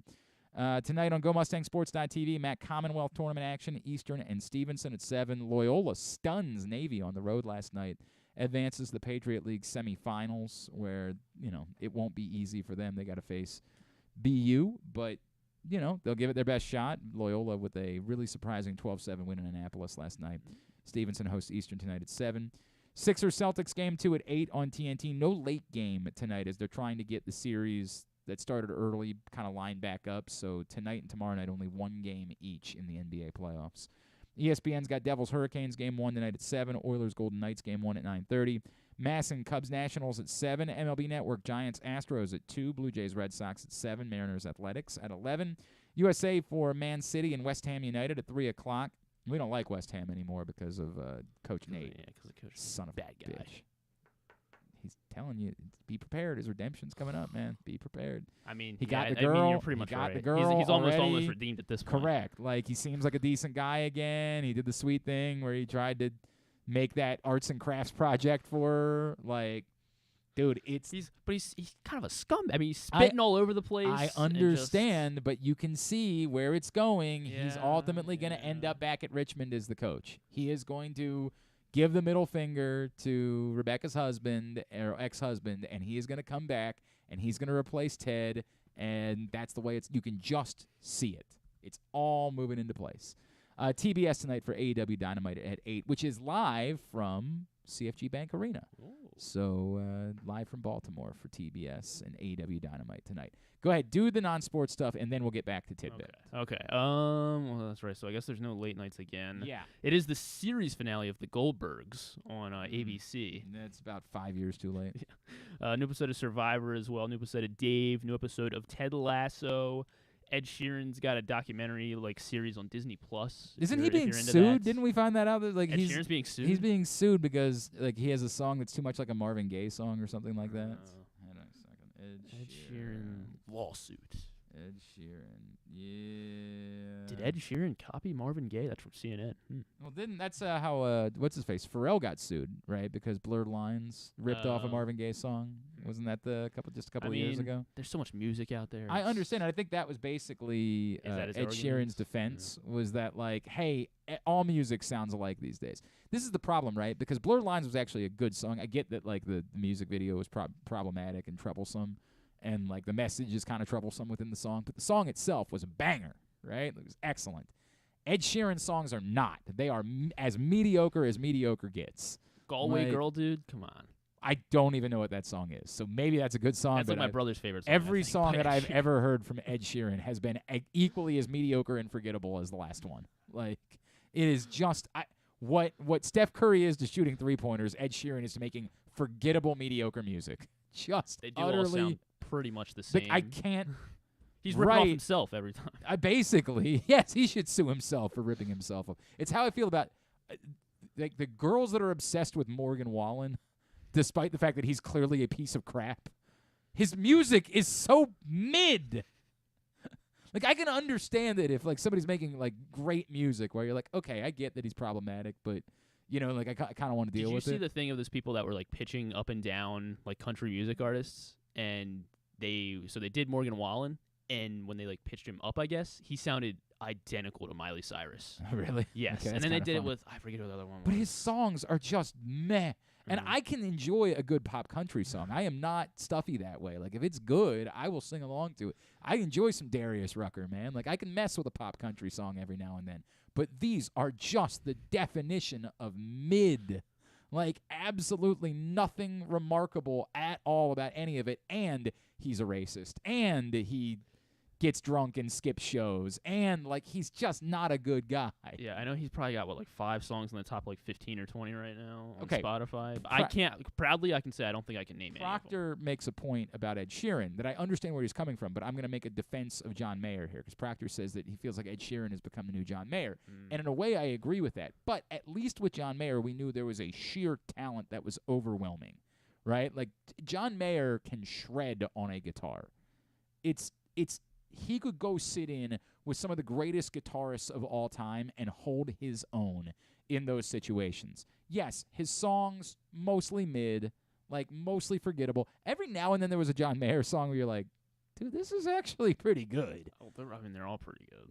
I'm going to push back on that. I think there's John a Mayer lot makes that are, anything. I think there are a lot that are mid and forgettable, but there's a few that you're this actually holds up. You have to kind of hold your nose because you realize you're saying it about a John Mayer song. I've seen John Mayer. He's quite good live, but part of that is because he is a genuinely brilliant guitarist. There is a talent there that other humans simply do not have. I think Ed Sheeran is a talented fella. I think he has more talent than I do, but his songs are just so ungodly forgettable. There is just nothing there. Nothing that in 20 years we're going to be yeah, dude, that was kind of a banger. Or we're going to hear and we're going to find ourselves wanting to sing along. It is just as forgettable gets. And I've never understood it in any way. There is just nothing there. Anyway, Thinking Out Loud, I guess, is pretty good. It's probably fine. It is just fine. And it's just, there's the structure lyrically is he just says random sentences, right? I'm thinking out he's got to move the syllables around in order to. Maybe that's his talent. I don't think it's a talent. I'm not trying to defend Ed Sheeran. I just think it's weird. No, I'm not saying Ed Sheeran's a racist, Proctor. I'm saying Morgan Wallen is a racist. John Mayer is also not a racist. To my knowledge, John Mayer, in fact, I think has a lot of street cred from doing the Chappelle Show and all that sort of stuff. So, Has that song with Kanye West no one can find. Yeah, that one I don't know if it's the one that you want to highlight. Like, I don't know that you want to put that one at the top of the list right now. I don't think that's exactly. It was a long time ago. It was it was a different time. Yeah. I don't disagree with that. It was definitely a different time. All right, that's it for Great British Baking Show Junior Season 2 on Netflix and Jewish Matchmaking. There's a new Master Chef coming in this month, right? Like I've seen some ads for it. This is the problem with me not having cable anymore. Like it won't record for me now, so I need somebody to tell me when Master Chef starts because it's the only shows that my wife and I like to watch together. All right, I'll make sure I please stay be on it. Of Melissa McCarthy was supposed to be on Jimmy Kimmel. She's Ursula in the new Little Mermaid that comes out. I did not know that. At the end of this month. Yeah. Did not know that. By the way, trivia was really easy this week. Oh, good for you. Like literally one of the questions was, who is Halle Bailey playing in Haley, what? Haley Bailey? I think it's Haley. I don't know. Is it Haley? Who's Halle Bailey playing? No, it can't be Haley Bailey. No way. I'm pretty sure it's Halle Bailey. The way her name's spelled. Because I'm pretty sure I always confuse it with Halle Berry. I'm pretty sure it's Halle Bailey. Is her name spelled Halle? I don't. Griffin. There was a girl that I went to school with, and her name was spelled Halle, and her name was Haley. I refuse to believe that her name is Halle Bailey. I refuse that. I reject it on principle. It might be accurate, but I reject it nonetheless. It can't be the case. The point is that Proctor, I don't remember what the question. You got to send me what the motto was in order for me to ask him the question. You got to find it. It was like, what Disney movie is being remade with all of them, with Halle Bailey as the lead character? I'm like, are you serious right now? Is anybody in this bar not going to get it? And as the sports guy on the team, you get very frustrated when like the sports question is this: name the number 1 pick in last week's NFL draft. C.J. Stroud. Yeah, thank you. They said you get a bonus point if you can name the number 2 pick. Oh my God. Everybody got the question right and the bonus point because it was the easiest what question if you name ever. all 32? Yeah, I mean, then we're talking, right? Then we're going. Or the last 10 number 1 picks. There was a visual question. My biggest pool of the week was there's a round where they just put pictures up on the screen, and you have to identify something. Like this, one of them was just the outline. We only went 3 for 5. The outline of U.S. states. Oh, right. That sounds fun. Well, yeah, and some of them were easy. Like we got Idaho easy, we got Georgia easy. But did you ever know that basically Kansas and South Dakota look exactly the same? I would have had it. I went with Kansas, and it was South Dakota. Go look at them. They look exactly the same. Like it's the damn same thing. There is no way to tell the two apart. And then the Oregon and Washington, we screwed that up. I said Washington. It was Oregon. So I got that one wrong as well. You looking at Kansas and South Dakota now? They're exactly the damn same. They're the same. Well, South Dakota's got the little hook on the bottom. Okay, dude. And Kansas is missing a little chunk in the top right corner. Yeah, they're the same. Wyoming and Colorado are the exact same. Yeah. But, like, those are damn near the same. My best pool of the night was the other visual round was they just put 5 pictures of famous people up on the board. The first one was Kevin McHale. Got that immediately. The last one was Dave Winfield, right? Mm-hmm. And in between, Judy Garland, Winona Ryder, and then there was a 5th one, and it was this nondescript-looking white guy. And I was like, Clark. Yeah, right? It's like, could it be Garrison Keillor from A Prairie Home Companion? And everybody at my table was like, what? Who is that? Like, Garrison Keillor, Prairie Home Companion.